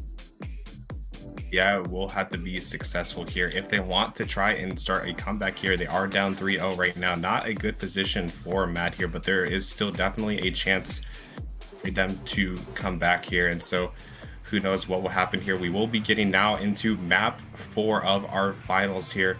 Upcomers versus Mad 3-0 in the favor of upcomers. We are seeing a little bit of changes here. We are seeing a 96 deco and a vanilla splatter, or no, just a vanilla charger. Smooth sailing for the upcomers so far as they head to game 4. A 96 and a 52 gal coming out from the side of Mad. Upcomers going out with more of the same. In fact, actually bring out the 96 deco. A nice little ditto matchup you might see there. But so far, things starting out pretty chaotic for both of these sides as they find themselves getting picked off. Mad having the short end of that stick. I see 2 players go down. Upcomers is already starting to creep their way up. The blaster goes down on the side of Mad as well. This Rainmaker's making their way to this pedestal, and it's going to be smooth sailing as well. They've cleared the checkpoint. And now upcomers can begin to funnel the players of Mad into this checkpoint. 2 already are down here. This Dynamo is in a very bad position, and that jump will come in at an unfortunate time. Doesn't somehow get the kill here, but that still will be 34 up to 34 here for upcomers. 2 players down on both sides, and the splashdown getting the cancel here, so that will be the end of the push for upcomers as Martinolo also gets found out. Excellent cleanup here from Mad, making sure nothing able to sneak this Rainmaker by, but you can see another player go down. This Rainmaker's going to go all the way to the left side. Oh, they're going to go straight for this first checkpoint, and they're going to clear it with ease. Not before Eddie is able to get at least 1 trade off of that interaction. Agent 8 already sees 1 player down, already sees another player go down. What a spectacular move. Agent 8 might be looking for 3 C's, blood in the water, but this Rainmaker's going to go out before it does anything else. Great stuff here from Matt. Upcomers still warming things up. It's a very good drop there from CL2 to allow for upcomers to reset here. Otherwise, that could have been very bad positioning. Martinolo causing a lot of chaos here. It will eventually go down here. So it is man advantage here for Matt here. They do have the back to work with, but that Kraken will come out to try and stall as much time as possible. Upcomers still looking for this Rainmaker, still looking to disrupt Mad as Chud Yoshi and Agent 8 and the other Yoshi able to clean up a pick. Get up another pick. Upcomers now on the back foot. They see themselves a few players down, but so does Mad. The 52 gal has gone down, and Mad has an opportunity to get themselves towards this pedestal, but they're starting to lose players back and forth. Yoshi and Agent 8 are the only ones left to keep things going, but Eddie, looking to disrupt things, goes down himself. Martinolo has to back off. Agent 8 has posed enough of a threat. Upcomers and Mad now stuck in this neutral battle, but for how long? The thing is also, let's pay attention to the back here. It hasn't been used in a while because Matt hasn't been able to get any good positioning. Now they eventually go down here, which will provide a very good spot for upcomers to get a good push. It is only Agent 8 on the respawn here, along with that back, so that should be a lot of points in the favor of upcomers. They will go down to 9, but members of Matt are continuing to fall. And eventually, they do get even more points here. Just the members of Mad trying to stall out for as long as they can. The vac will go out here, and eventually that will slow down the push of upcomers. Handful of points indeed. 7 remaining for upcomers. Mad has a long way to go, and then a few extra miles. Mad has a few players in front of them. Eddie's starting to threaten things, but goes down. Now 3 players left from upcomers. Mad still has 2 more to go. That's 1. That's 3. It's just up to the splatter scope on the side of upcomers. Things are looking great. All nothing but green grass in front of him, but Eddie has respawned. A few more players have respawned. Ink Fact is now starting to come out. Matcha is starting to pose a threat. Martineau's going to be sneaking by with this carbon roller, and they wipe out 4 Mad upcomers. Nothing. No quarter given for Mad. Yeah, only a little bit of points there for Matt, and very unfortunate in the way that ended here. The players of upcomers came back very quickly, and it's something to note here that upcomers haven't been running a cooler in a lot of their games, yet they're still able to get a lot of the forward advantages here that have allowed them to stay so aggressive here. While meanwhile on the side of Matt, it's more of a passive comp here where you're relying on that blaster and 52 to get openings. Now we see Agent 8 beginning to allow that aggression to go on here. Yoshi trying to get good positioning here will take out Martinolo, but it will be CL grabbing the charger and dropping it, and dropping the Rainmaker again. 42 seconds left on the clock. Mad has a long way to go, but a beer going to go for a flank. Could this be something that breaks up the game for him? Maybe not. Eddie's already shut things down. 2 players going down. Eddie giving them no quarter as well. Another snake by Martinolo. Does not have the ink then, but now has the ink of get a wipe to contribute to a wipeout. In fact, it's going to be upcomers getting wiped out. Agent 8's the only one left to pop open this Rainmaker, and now still going down left and right in front of him. And Mad has a few more players going down as well. 10 seconds left on the clock is all up to the splatter scope as the beer slowly trudges along to this pedestal, and they go down to 19 remaining. It's still a heavy competition here. This game's going to be going overtime, but not for long. In fact, it doesn't go into overtime. Upcomers seals it right at the buzzer. Yeah, Seal hitting a very nice shot there to stop upcomers from Matt here from getting any good positioning here. Had that line of sight the entire time and was able to connect onto the player holding the Rainmaker for Matt here. And so unfortunately for them, they will be down 4-0 now. We'll be heading into a game 5 here, a do or die here for Matt, looking for any breadcrumbs on the table here. Did see some nice moments here from Mad, but unfortunately drops from CL with the Rainmaker caused them to lose their positioning a lot of the time, as they really couldn't get themselves settled until the final seconds of the game. Now, I do want to point this out here for the record. Mad, the team that also went 5-0, maybe had a little bit more of a rocky start to the rocky finish to their season, does have this going for them. 2 of the matches, in 2 of their group stage matches against Rabbit Hole and Hell Yeah, ended in reverse sweeps. So, Mad, if you want to channel that, now is a great time to do it. But with upcomers, you are cruising along nicely. You're at 4-0. You are at match point. Every game has been fairly dominant for you. Now we're going to go into Mako Mart zones. Things are looking perfect for the upcomers. Another sort of Final Fantasy kind of map here, or Final Destination here. Not Final Fantasy, I don't know what I was talking about. But Final Destination here, another Final Destination map here for Splatoon comp. Mako zones here will allow for Martinolo to get even better positioning here on that carbon. Especially Nito, you as a try would know a lot about how this map can work for try as well. And so, especially for rollers, buckets, any weapon that likes to shark or just be a general nuisance, this is a very good map for them. And so I don't think we'll see much change here from upcomers. Maybe CL going back on that pen. But as for Mad, like you said, this will have to be the time to start getting back into the set here, down 4-0. do or die here for them. Maybe we'll see the Dynamo here from Mad. Maybe we'll see them swap back to the pen, but we'll just have to beat Mad giving everything they have to stay in this game. Certainly. I mean, I think that for any player, you want to be focusing on those ledges in Mako Mart zones. And for Mad, you're going to want to be breaking this game open. Oh my goodness. As we headed towards Theme of 5, it is match point for the upcomers. And look at the comp. They have 3 52 gals and a disconnect. Okay. Not quite, but I mean, I admire the creativity there. I do want to see what's going on. I hope that this isn't just a case of somebody disconnecting. I really do hope that we're about to see triple gal. I kind of hope we don't, because triple gal may be a little bit too much here, but who knows? 52 is a relatively good weapon in general here, especially on Mako, because that wall can provide a lot of good forward positioning here, especially for how aggressive these players on the side of upcomers will have, along with being supported by that pen of CL here. So we'll just see what the issue is, hope we get it resolved and get back right into the game. And like I was saying before the match, well, didn't start, but before the match should have started, it is another opportunity. We were talking about this earlier, that this is another opportunity for Mad to break the game open. I mean, they did it a lot at Rainmaker Humpback. They were taking more chances, they were taking more opportunities, making more flanks. I want to see more of that from Mad, and this is a good map for them to do it. This is a good map here for them to do it. But so if they stay with this triple gal comp, it would be a lot of annoying whales, that's for sure. You don't really want to be dealing with 3 sets of killer whales on you the entire time while trying to run from a pen. But who knows what they'll do here.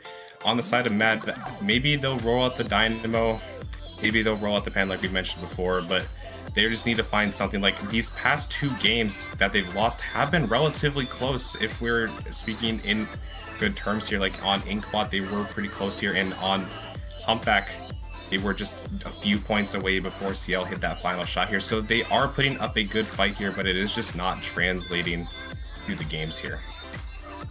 Right. It's still been an uphill battle for Mad. As much as they've been climbing, it seems like the upcomers have found ways to increase the amount that they've had to climb throughout these last few matchups. I like the fact that the upcomers have kept themselves a little more composed, but Mad, this is going to be an opportunity for them to show that same composure. Remember, this is a team that got 2 reverse sweeps in the group stage. So if they know anything about composure and keeping themselves grounded, keeping themselves in the game, it is going to be something that we want to see here as we head towards Game 5. A important matchup for both of these teams. Upcomers 1 game away from winning Division 4. Mad, a long way to go, but they can close out Division 4 with a reverse sweep. The triple gal is saying Mad has made a few changes, but none of that matters. It's Game of 5. Yeah, we are seeing the triple gal here. Eddie running the gambit here, but on the side of Mad, we are also running a Dynamo and a leader, so it will have to rely on that long-range pressure. CL already getting the best of talent on that pen, so no good positioning here for Mad. Upcomers will be taking a lot of positioning here. That is a very far up cooler for a beer. Will result in them getting taken out. Eddie will find another 2 here, maybe a third onto talent. No, they don't. So they will get out with their lives here, but that is a quick advantage and more points on the board here for the side of upcomers. I mean, who else other than Eddie? They've been excellent on the 52 gal so far, and if it's going to be anyone leading this triple gal comp, it may as well be Eddie. We're already past 50 remaining for the upcomers.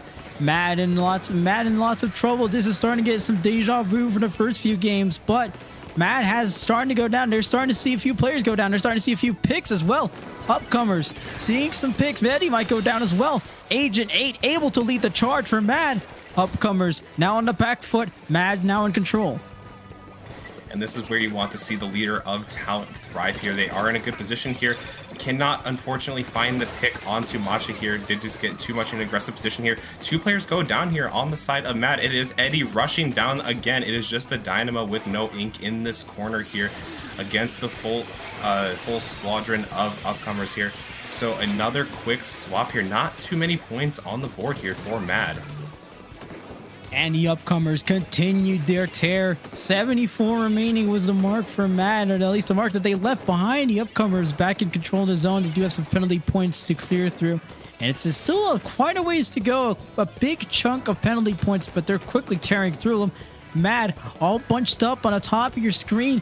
Eddie sees this. Eddie knows what's coming for him. Eddie sees a few more picks on the board, some blood in the water as the upcomers have cleared out those penalty points. Mad have cleared out these tri-strikes, and now they're going to start moving in. Can they get control of the zone? We're going to find out very soon. That triple splashdown was certainly very helpful, but Eddie coming around through the side. Agent A getting a few more picks on the board. My goodness, two there to save themselves from certain death, but not against CL. Yeah, CL has been the reason why upcomers have been able to get back time in and time out in these games here, and that was no different here. Despite the brilliance of Agent 8 there on that blaster, getting several directs to try and put Mad in a good position. So we will be seeing, again, upcomers taking so much position here. Mad will have that cooler to work with and that leader to work with as well. Two players go down here on the side of upcomers, so we'll have to be another quick and a little bit of a tedious recap here. But Abir does go down a little bit too aggressive here against Martinolo, and now we are getting into the point where there's no more penalty points here for upcomers and players starting to fall on Mad. 10 ticks to go. Upcomers are that far away from the Division 4 championship, and they've locked it. Who else then other than Eddie to lock this championship in? Upcomers win 5-0 in a dominant stretch. They are your new Division 4 champions. Yeah, it looked really, really good this entire set and all through playoffs here. Unlike the Cowboys, their playoff run has been a lot more successful here, so okay. Good for them to realize that they were in a good position to work with anyways, and they decided they didn't want to be in LUTI anymore with that quick 5-0 here.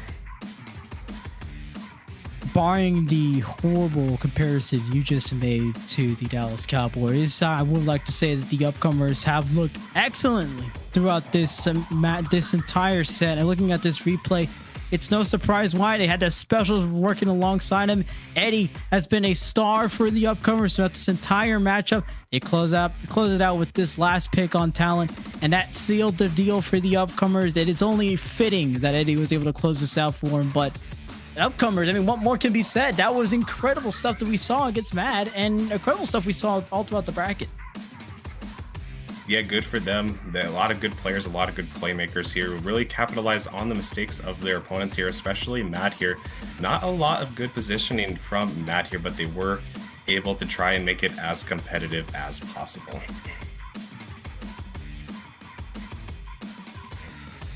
Now, if I do say so myself, that was great stuff from upcomers, but we do have to give lots of credit to Mad. I mean, it is a team, and this does sound a bit cliche, but with Mad, there are some adjustments they made throughout that set, especially near the end there, where Mad was able to start taking more chances. They were using Agent 8 just a little bit more to lead the charge because they knew that Agent 8 was getting the picks. They were winning the fights, so we put him in front, put him on the front lines. We'll go behind him. Want to let them lead the charge. That was excellent stuff that I was seeing from Mad, putting some more focus on that blaster. And I like the adjustments they were making there to at least try to break things open for Mad. I like that they did give us a bit of a finish with the triple 52 comp. We thought that was just a disconnect thing at first, but did end up working out for them in the end. So giving us LUTI watchers and spectators a very nice finish here. I swear, like, I don't do this intentionally where I have the curse of 5-0s being the sets that I stream. It's just what happens. This happened last night when I streamed Div 8 Finals. It happened so much during the LUTI season. It happened just now. I thought the curse might have been broken with Div 9 Worlds actually being, a little bit back and forth, but I'm not beating the allegations that I'm just causing teams to go 5-0 or to game 9. So here we are. So if you want to roll the dice, make sure Pipe Dream is on your stream. You either look like an absolute champion or absolutely just completely lost out. But it is what it is. But that's going to be it. Congratulations to upcomers. We're Division 4 champions. we've got one more set after this. But since we have a little bit of time, Nito, I'm losing my mind. I'm sorry. Let me reset real quick. Nito, thank you so much for commentating. My brain's like, if you do this for too long, your brain just starts turning into mush and you don't know what to do anymore. But Nito, Day, thank you so much for commentating. Where can the good people find you? Well, you can find me at nitonews.bsky.social. I'm on the Butterfly app. I guess I'm calling it that now. You can find me on Twitch, and the rare occasions I do stream. And if you want to find me elsewhere, I'm gonna talk day zero off about how the Minnesota Vikings are gonna be one of the biggest disappointments next season. And there's so much that I would love to talk about off stream. You know where this is going. We're gonna talk about this off stream. All right, but you can also find me on kunodata.bsky.social here. More active on Blue Sky than anything, and Battalion Nemo on Discord here. It's been an interesting time here. Good to be back into commentating, especially with a good friend in Nito. So, having a good time. Thank you two for joining us. I'm still gonna be here, but if you're deciding that this is where you're gonna step out for the day, find me at Pipe King DX on Sky and most other places. But we've got Division 7. We're doing 3 sets in a row, one right after the other. We've got a Div 7 match coming up, and later tonight, gonna be a little bit of a gap. We got, I don't remember what division it is, but we've got another one at 9 o'clock Eastern tonight. So, LUTI tonight, we're doing finals all day today. It's LUTI all day. One more match. It's Championship Sunday. It's Championship Sunday. Sunday. We got one more for you in this quick set of 3. See you.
Welcome back to the last set of this set of 3 that we've got going on.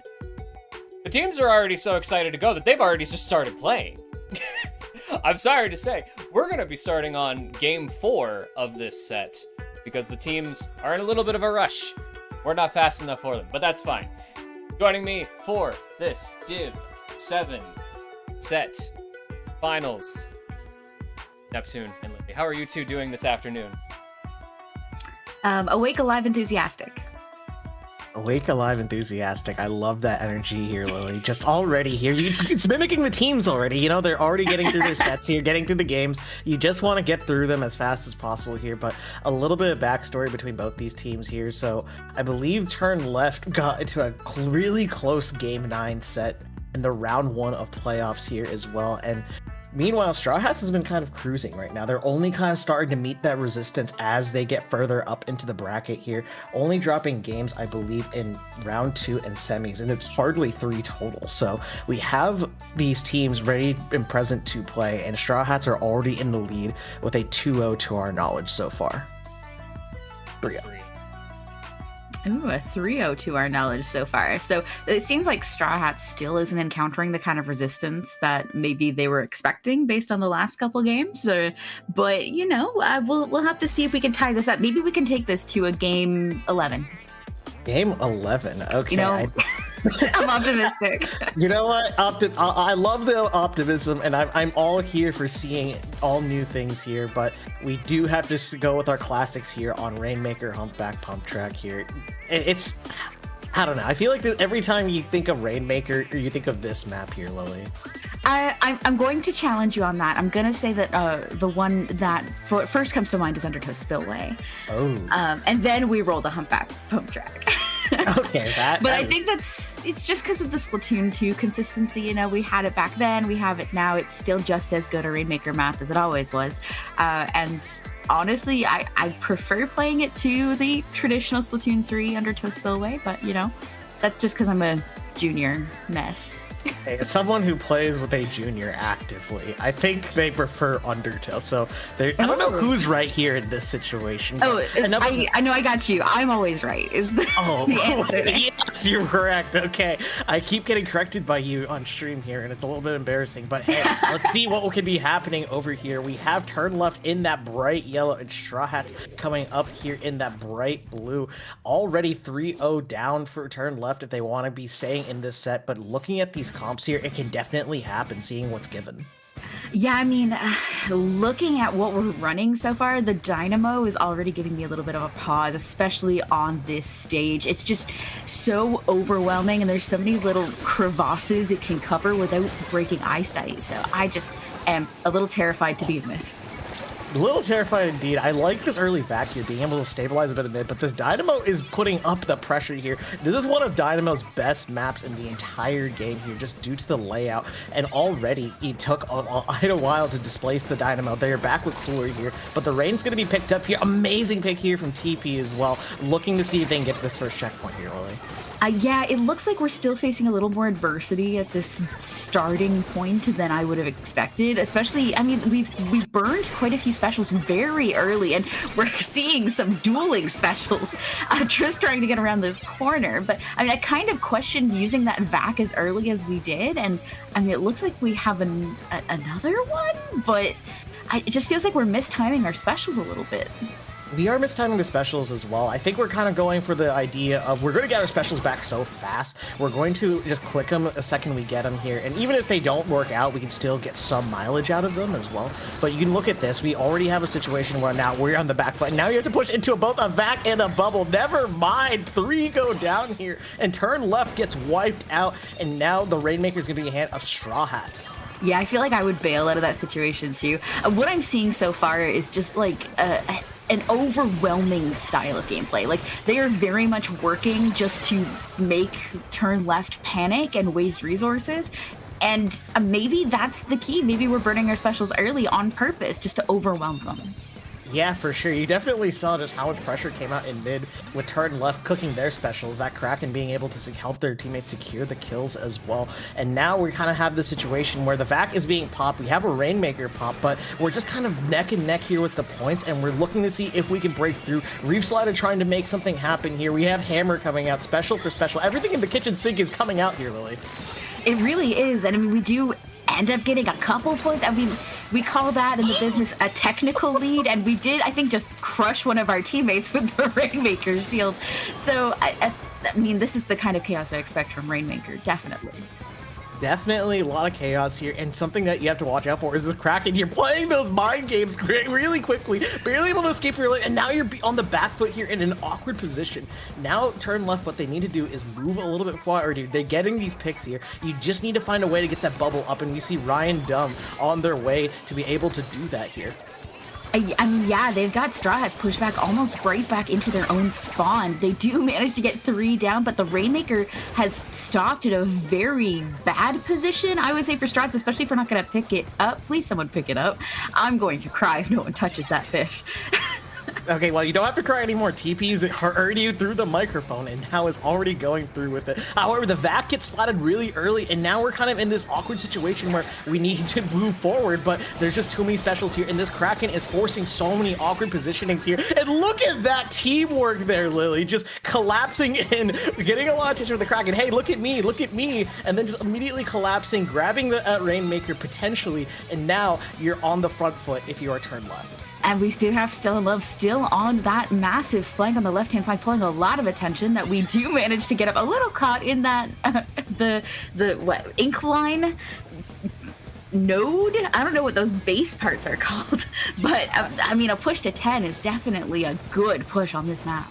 It's a good push as well, but something just makes me say, I don't think feels comfortable with this lead here. I'm on turn left. I'm worried about that back, but luckily the back user is picking up the Rainmaker instead here. So we have quite a bit of leniency here with turn left, but look at this. The brute forcing is still going to be able to happen here. Oh my goodness, this defense here comes out. Reef Slider comes out. It is a bloodbath here for these specials here. It's just as Blaster player here, hoping and praying for jumps here, but no, it's not enough here.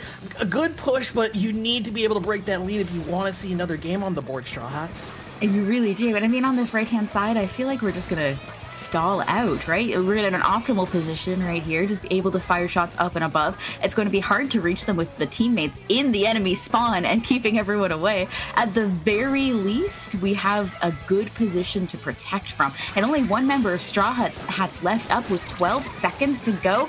Yeah, I'm just going to call it, this is game.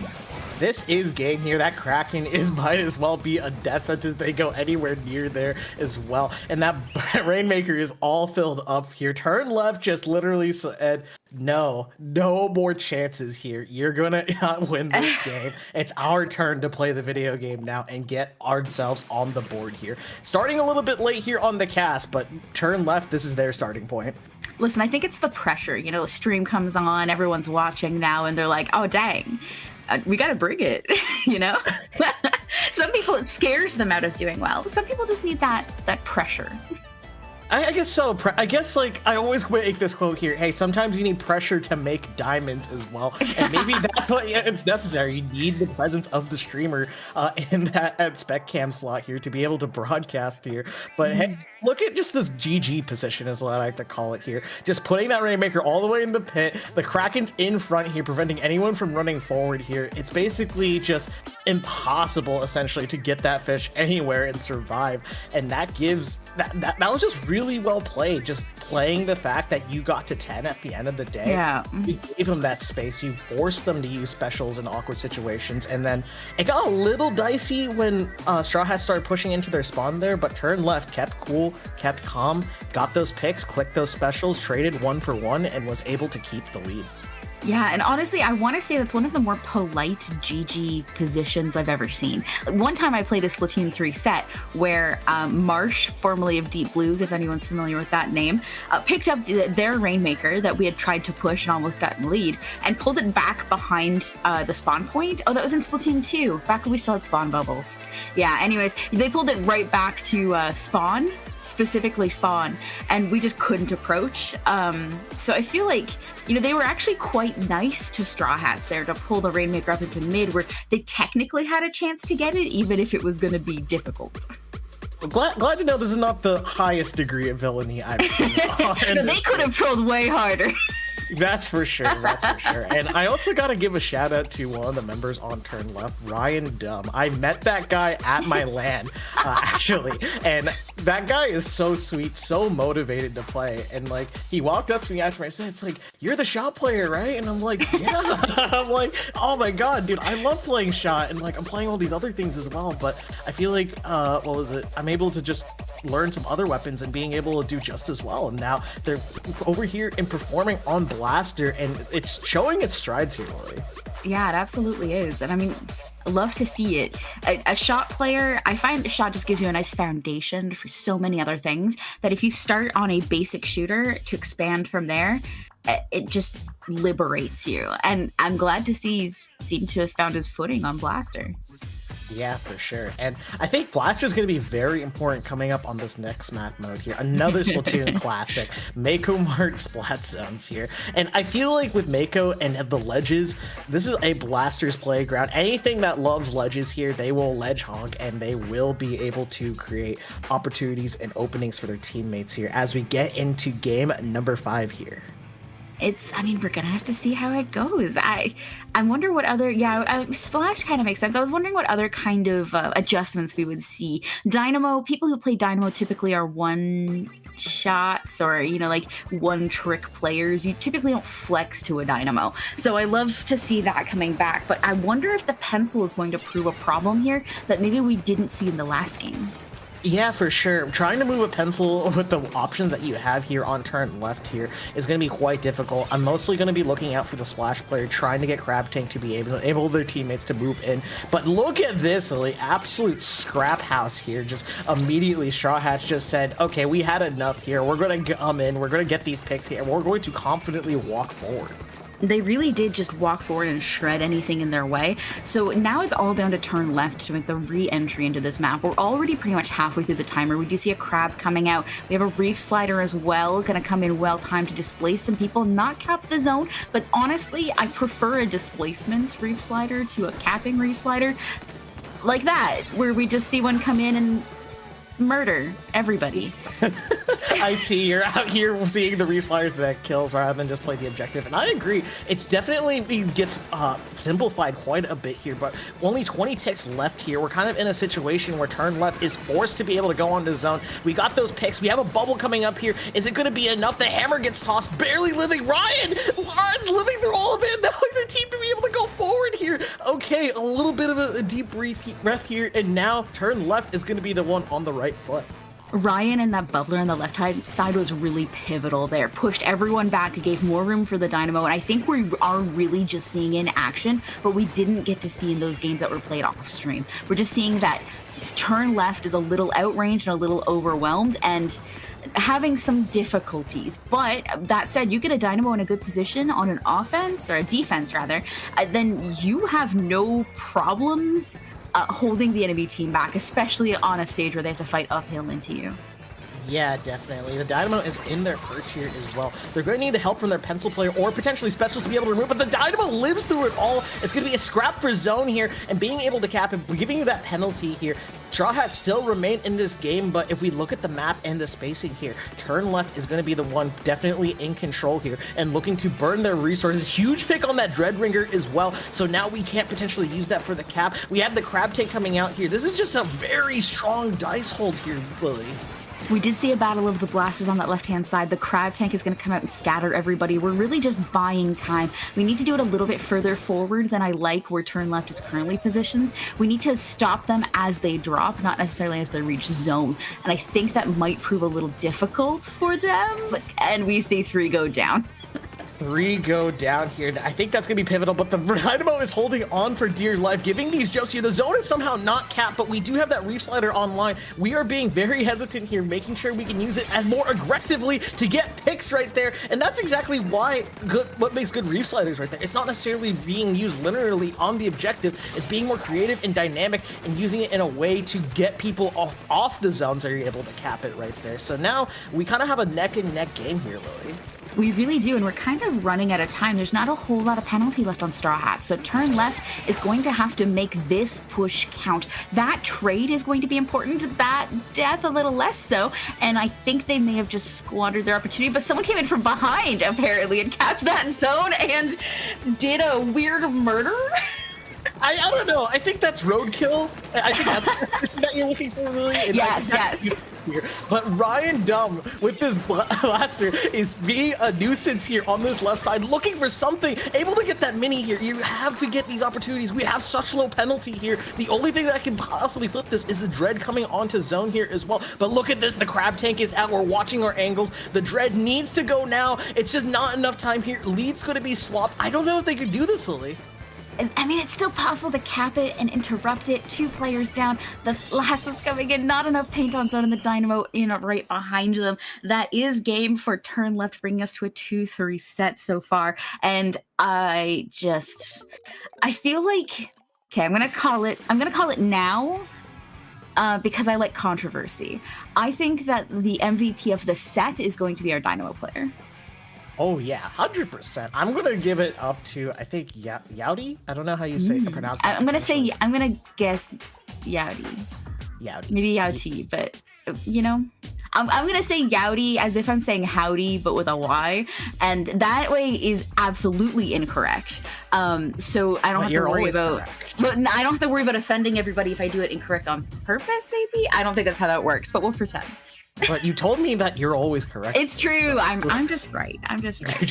You are right here, indeed. And you are also right with Yowdy just being the MVP right there. Amazing picks on that mini Splatling right there, because they could have potentially helped assisted in capping that zone and extending the game here. But at the end of the day, when the zone is ticking down that much, you are forced to go. Splatoon is a game a lot about playing with your time. How much time do you have lead? What's your opponent forced to do right there? And Turn Left immediately recognized that and just kind of chained their specials in meaningful way to make sure Straw Hats had no opportunity or chance to breathe. And when you have that much pressure, you're bound to make a mistake. And that mistake got punished there at the very end. And that's what led them to taking that game there. It really is. And honestly, I think it all comes down to getting their Dynamo player into a good position, because they are working against a pencil. So you can get the Dynamo player into a position that's potentially up or downhill from the pencil, in a way that they don't have to necessarily worry about getting that direct fire.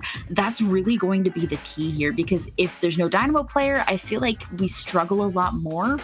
Just the threat that a Dynamo places on your players is just astronomical. So getting us into that position is going to be step one, and then pushing past that and making sure that everything's settled is going to be step two. But I think we're lucky that we got to see a bit of a recovery about mid-set in that one from Turn Left.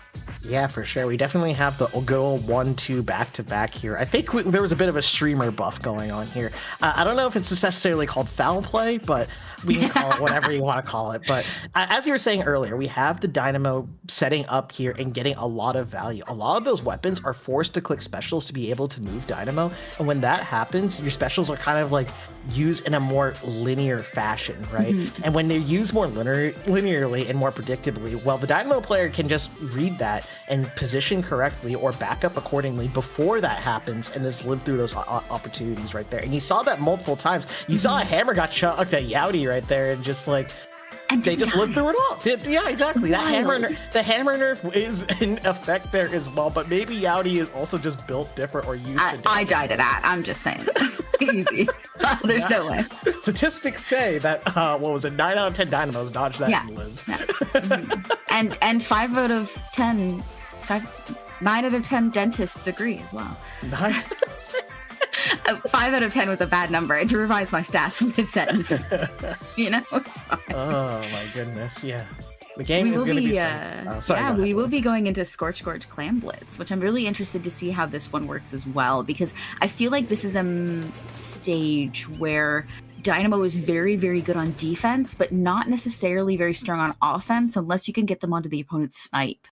Oh, yeah. Instead of opting for the Snipe Rider, we kind of have a pseudo anchor with that mini Splatling right there. Beacons and Zuka right there are going to be quite a strong support kit as well. And now it's just kind of boils down to, can you clear out those beacons? Can you get the space meaningfully? It all boils down to that. Meanwhile, Turn Left is going to be sticking with the same comp we saw earlier, having the Crab Tank out a little bit too early here, but barely able to live here. I don't know what's going on here. I mean, not just too early, but also in one of the strangest positions I've ever seen a Crab popped. But, we take it. That puts Straw Hats in a pretty good advantageous position to start with. We do have an open and a handful of claims to go in on top of that, but we need some people painting and fighting some opponents, I think, a little first. A bit of chaos and confusion around the basket with this vacuum, but I think things are working out, maybe. I think it worked out overall here. So even though we invested 2 resources, right, both those resources were just meant to sponge as much HP as possible. We had the Bubbler come out, followed by the Vac, allowing a lot of time here, and now Turn Left had to use resources on their side of spawn here, so now they don't have much left here if they're trying to push mid, and you could see them struggling because of that. They really are, and it's proving difficult to get any kind of meaningful turf here in the center, which is kind of, I talk a lot about how, especially Clam Blitz, that needs to be played in stages as opposed to splat zones, which you kind of just go for the zone and get control of zone area, as long as you're not locked in spawn. But really, Clam Blitz has to be played in portions. You have to take control of a position, you have to get your clams available to you, and then you have to also make a push on the basket, and that's just 3 stages, and we're struggling almost with just stage 1 of this push on the side of just Turn Left at the very least. For sure, Turn Left is struggling to get their footing. The Clam economy is in shambles right here. They want to be able to set up their Dynamo here, which they do. So now we're kind of having a situation where we're going to brute force something, but look at that. The Vac completely neutralizing the Reef Slider right there, and a bubble in response right there. You saw the opportunity from Turn Left, but hey, unfortunately, Straw Hats was ready and willing to use their resources back. And look at this. We're kind of at a reset point, and we're looking at what was kind of going on at the start of the game here, Lily. We really are. We see Straw Hats in those stages I was talking about. We're already on stage 2. We've got our clams, we've got our mid control. Now we just need basket control. So we just need a couple specials to make entry, or a couple picks to make entry into this position. And that one is definitely going to help. Maybe a second on top of that. But I mean, it feels like we're off to the races. We're off to the races. We have a Vac coming in here as well to looking to set up that bubble here. But look at this. We're kind of trading at this moment here. And you can definitely see how these trades are benefiting Straw Hats. They're in that last stage that you keep describing here of getting these clams into this basket right here. And they have a lot of control of those beacons, being able to jump to them as well. And now you're just kind of having a lot of control over the situation and the pace of the game as a whole. Now with your Straw Hats, you have that lead. You have a lot of space in mid. You can kind of just comfortably force Turn Left to make plays and punish accordingly here. Yeah, you really don't have to do much of anything except bait them into you and block their specials when they come out, which is going to be a hard position for Turn Left to break out of. Someone's going to have to go on a bit of a killing spree, I think. We're going to need at least 1 aura, maybe 2. 1 aura, 2 aura. Hey, I don't know how much you need, but you definitely need sub aura to be able to make something happen here. But look at this, 3 specials ready, bubble for bubble action right here. Yeti trying to make a play here, but it's just not enough. You're just trying to brute force yourself forward here, but every time you brute forces, Straw Hats is ready and willing to do this, and you can see just how quickly they retake the space in mid and just follow through those stages you keep talking about here, Lily. They really are, and they're doing it expertly. It almost feels like they're saving their specials, not necessarily for a push, but to counter the specials of Turn Left, which is a strategy that we don't often see, but I'm loving.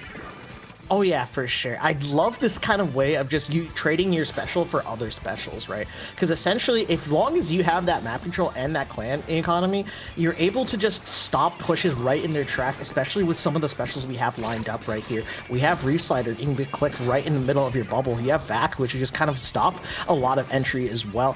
It's mainly you're going to have to rely on the Crab Tank or the Dynamo to make a play, but it's just so difficult given the amount of paint and space going on, Willie.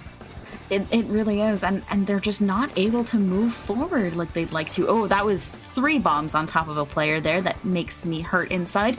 But we see just that opening. We're seeing Straw Hats take advantage of just 1 pick and move forward.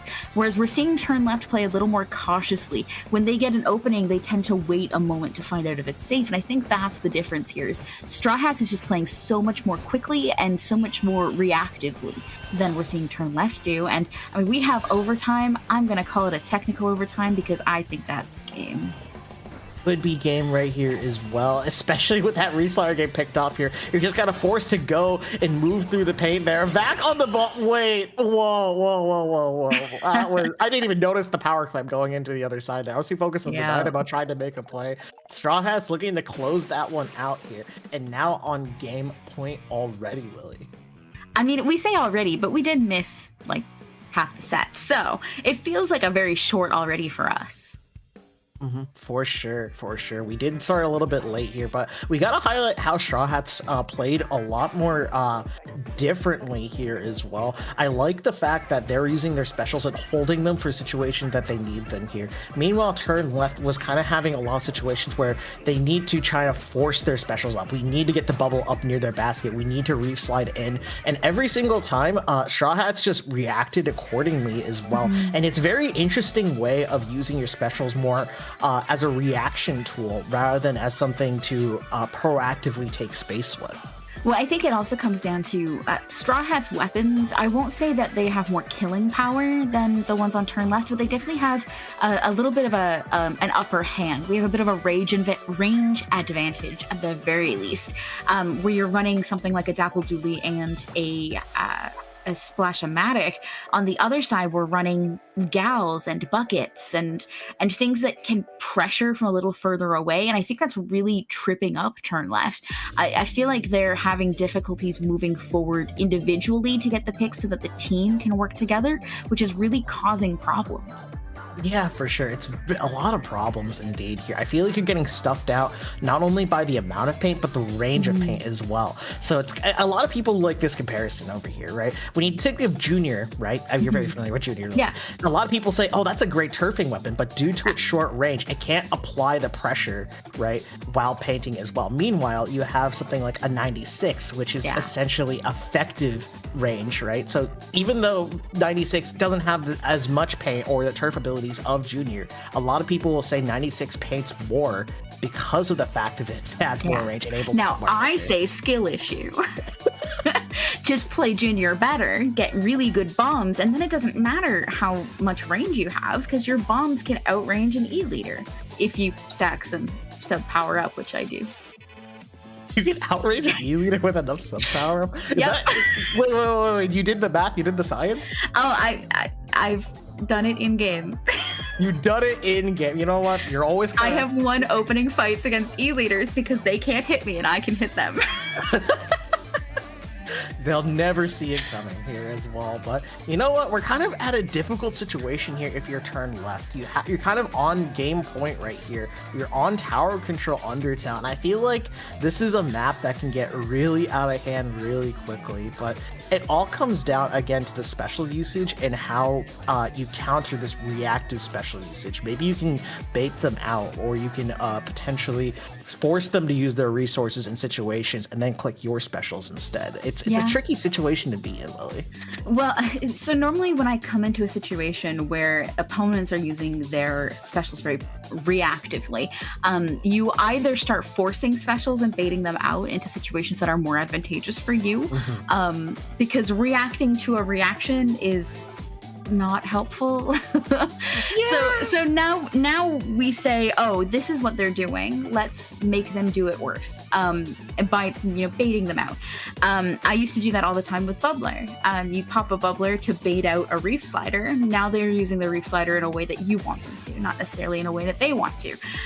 The other option is to just murder everybody who has a special active and then use yours. You know what? I like how every time we've had this conversation, at least at the start of the set, it's like murder does solve a lot in this game. Murder solves so many problems. I feel like we should just murder more, then we don't have to worry about it. Do murder, kids. I don't think we can say that officially here. Take that with a grain of salt. This isn't a Nintendo stream, and I know where Falco lives, so I can say what I want. Oh man, I don't know. I think I'm just in a situation here where I'm like, yeah, this is a true philosophy, but am I allowed to preach it? But like, yeah, again, it's a situation where it boils down to how the teams execute that, right? Yeah, you absolutely. can have really good game plans, really good specials, but what you need at the end of the day is that team coordination, especially on tower where things can just get out of hand really quickly. Yeah, and I mean, I'm a little worried about what we're going to do here. We do know that there's some players swapping in and out, so maybe there's going to be some changes that are going to give them an advantage. But I feel like Straw Hats kind of has this nailed down. They're putting on a lot of pressure very quickly, and it's proving very difficult for turn left. They only have really one chance to get it right. Yeah, for sure. It's definitely going to be do or die, now or never, whatever acronym you want to use here. But hey, you know what? It all comes down to this. It either ends here or it's the start of something more. I'm going to hope it's the start of something more because I want to see a Game 9. I just think that would be funny. And we do see, interesting, Still in Love coming out with a Splat Charger is going to change things up a little more than I was expecting. Yeah, for sure. A splat charger, especially on tower, can definitely be threatening with the strikes as well to be able to clear space effectively here. So it all just comes down to setting up the charger and can the charger hit their shot. Still and Love here have to take a little bit more aggressive positioning compared to something you'd see more traditionally with a pencil or with an E-leader as well. So now we're just kind of feeling each other out here. The tower has not moved at all. It barely got touched once here, but hey, we have a crab here coming out from Yeti. Potentially something can happen here, Lily. Yeah, I don't really expect the tower to move a whole lot early in this game. Like, there's some maps where you can just touch tower and take it somewhere and see what happens. This is one where we really have to win that fight for center first, because if you just hop up on that tower without having any control here in mid, you kind of just lose. So we did see Straw Hats get a bit of an advantage there. We're already approaching that second checkpoint. A hammer is going to come out and miss the dynamo. Very lucky for them. That's the second time we've seen Yowdy completely survive a hammer throw that would have killed me.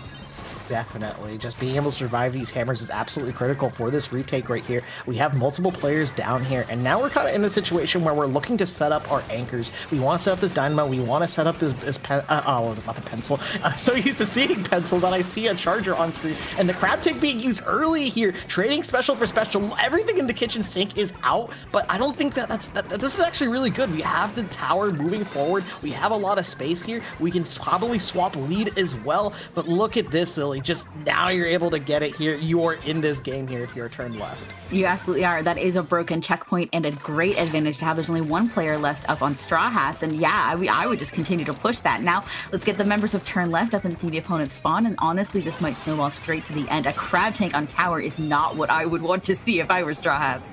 Definitely a tower control. You have to go against a crab and these strikes here. This is a classic example of a tower control snowball right here, where you just kind of outpace your teams with the specials here, but you barely hold on here with just 1 point remaining here. Anything can happen here, Lily. I mean, it really can, especially with how bad that this map in particular can snowball. Like, if they can get up to that second or third checkpoint, one isn't safe. Now, one for now is safe as long as we can maintain some mid control. And it looks like Turn Left is doing a decent job of at least holding some ground on this lower plat, especially with the threat of a charger. But you mean bubbles. You just put bubbles out. It's fine. Yeah, definitely. Having that bubble up there definitely can allow your team to be able to go here. We do toss that hammer there. I was a little early here. You don't even get any picks here. And now you have to test a crab tank on the top right, as well as, I believe, a charger and that dynamo watching that here. This is just basically kind of cover your angles, cover your areas. Make sure they don't have any opportunity to be able to make the game state in a way that's unfavorable for you. And you can look at this, just pinching effectively right there. Yeti and Ryan are going to be able to collapse it. But look at this. We have Franco here sharking. And we missed the dynamo. Yowdy's survivability is something that I think they have a special ability or sub to buff that, because I certainly don't. Though we're all allergic to bombs. That's okay. Now Turn Left, quickly approaching this 1 point they have left and trying to take it. There is 3 versus 4, which is going to make a bit of a bloodbath around that tower. And I mean, Straw Hats kind of just said, nah.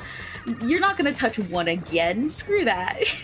Yeah, for sure. I can definitely see why Turn Left keeps pushing the tower here. You don't want to turtle up. You want them to make them work for the space right here. But now we have 3 specials online, potentially 4 coming up with the passive special charge here. And you can definitely see how these specials are being used very liberally to brute force their way. The Zuka right into that crab as well to cancel it as well. We're through the checkpoint right here, but now this is where things start to get scary here, Lily.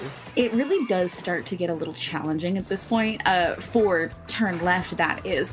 But it looks like they're doing a decent job defending. The missiles are going to pop. We are going to have to try to retake this tower against a blaster. Ryan doing a fantastic job with that trade out. And it looks like, I think we're just a little nervous to sit on that tower with a charger in the mix. We do pop that bubble a little far back and the trip strikes come out on top of it. So maybe that was a play and not an accident.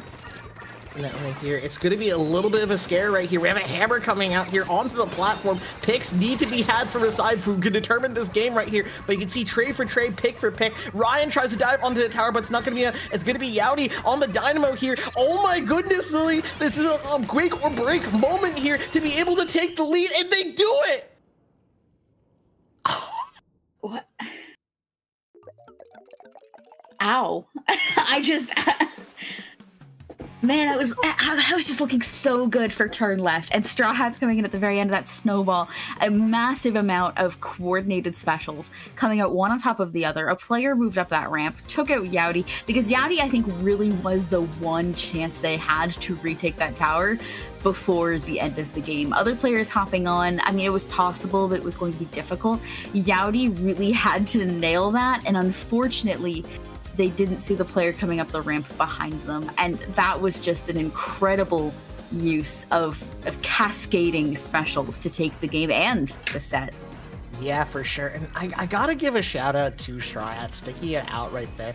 Even though they pushed the 1 here, no lead is safe, and they proved that right here. Turn left had so much pressure on them, especially with the specials being chained accordingly here as well. And it just was a little bit too much there at the end of the day to be able to survive. But you know what? I gotta tip my hat to Straw Hat.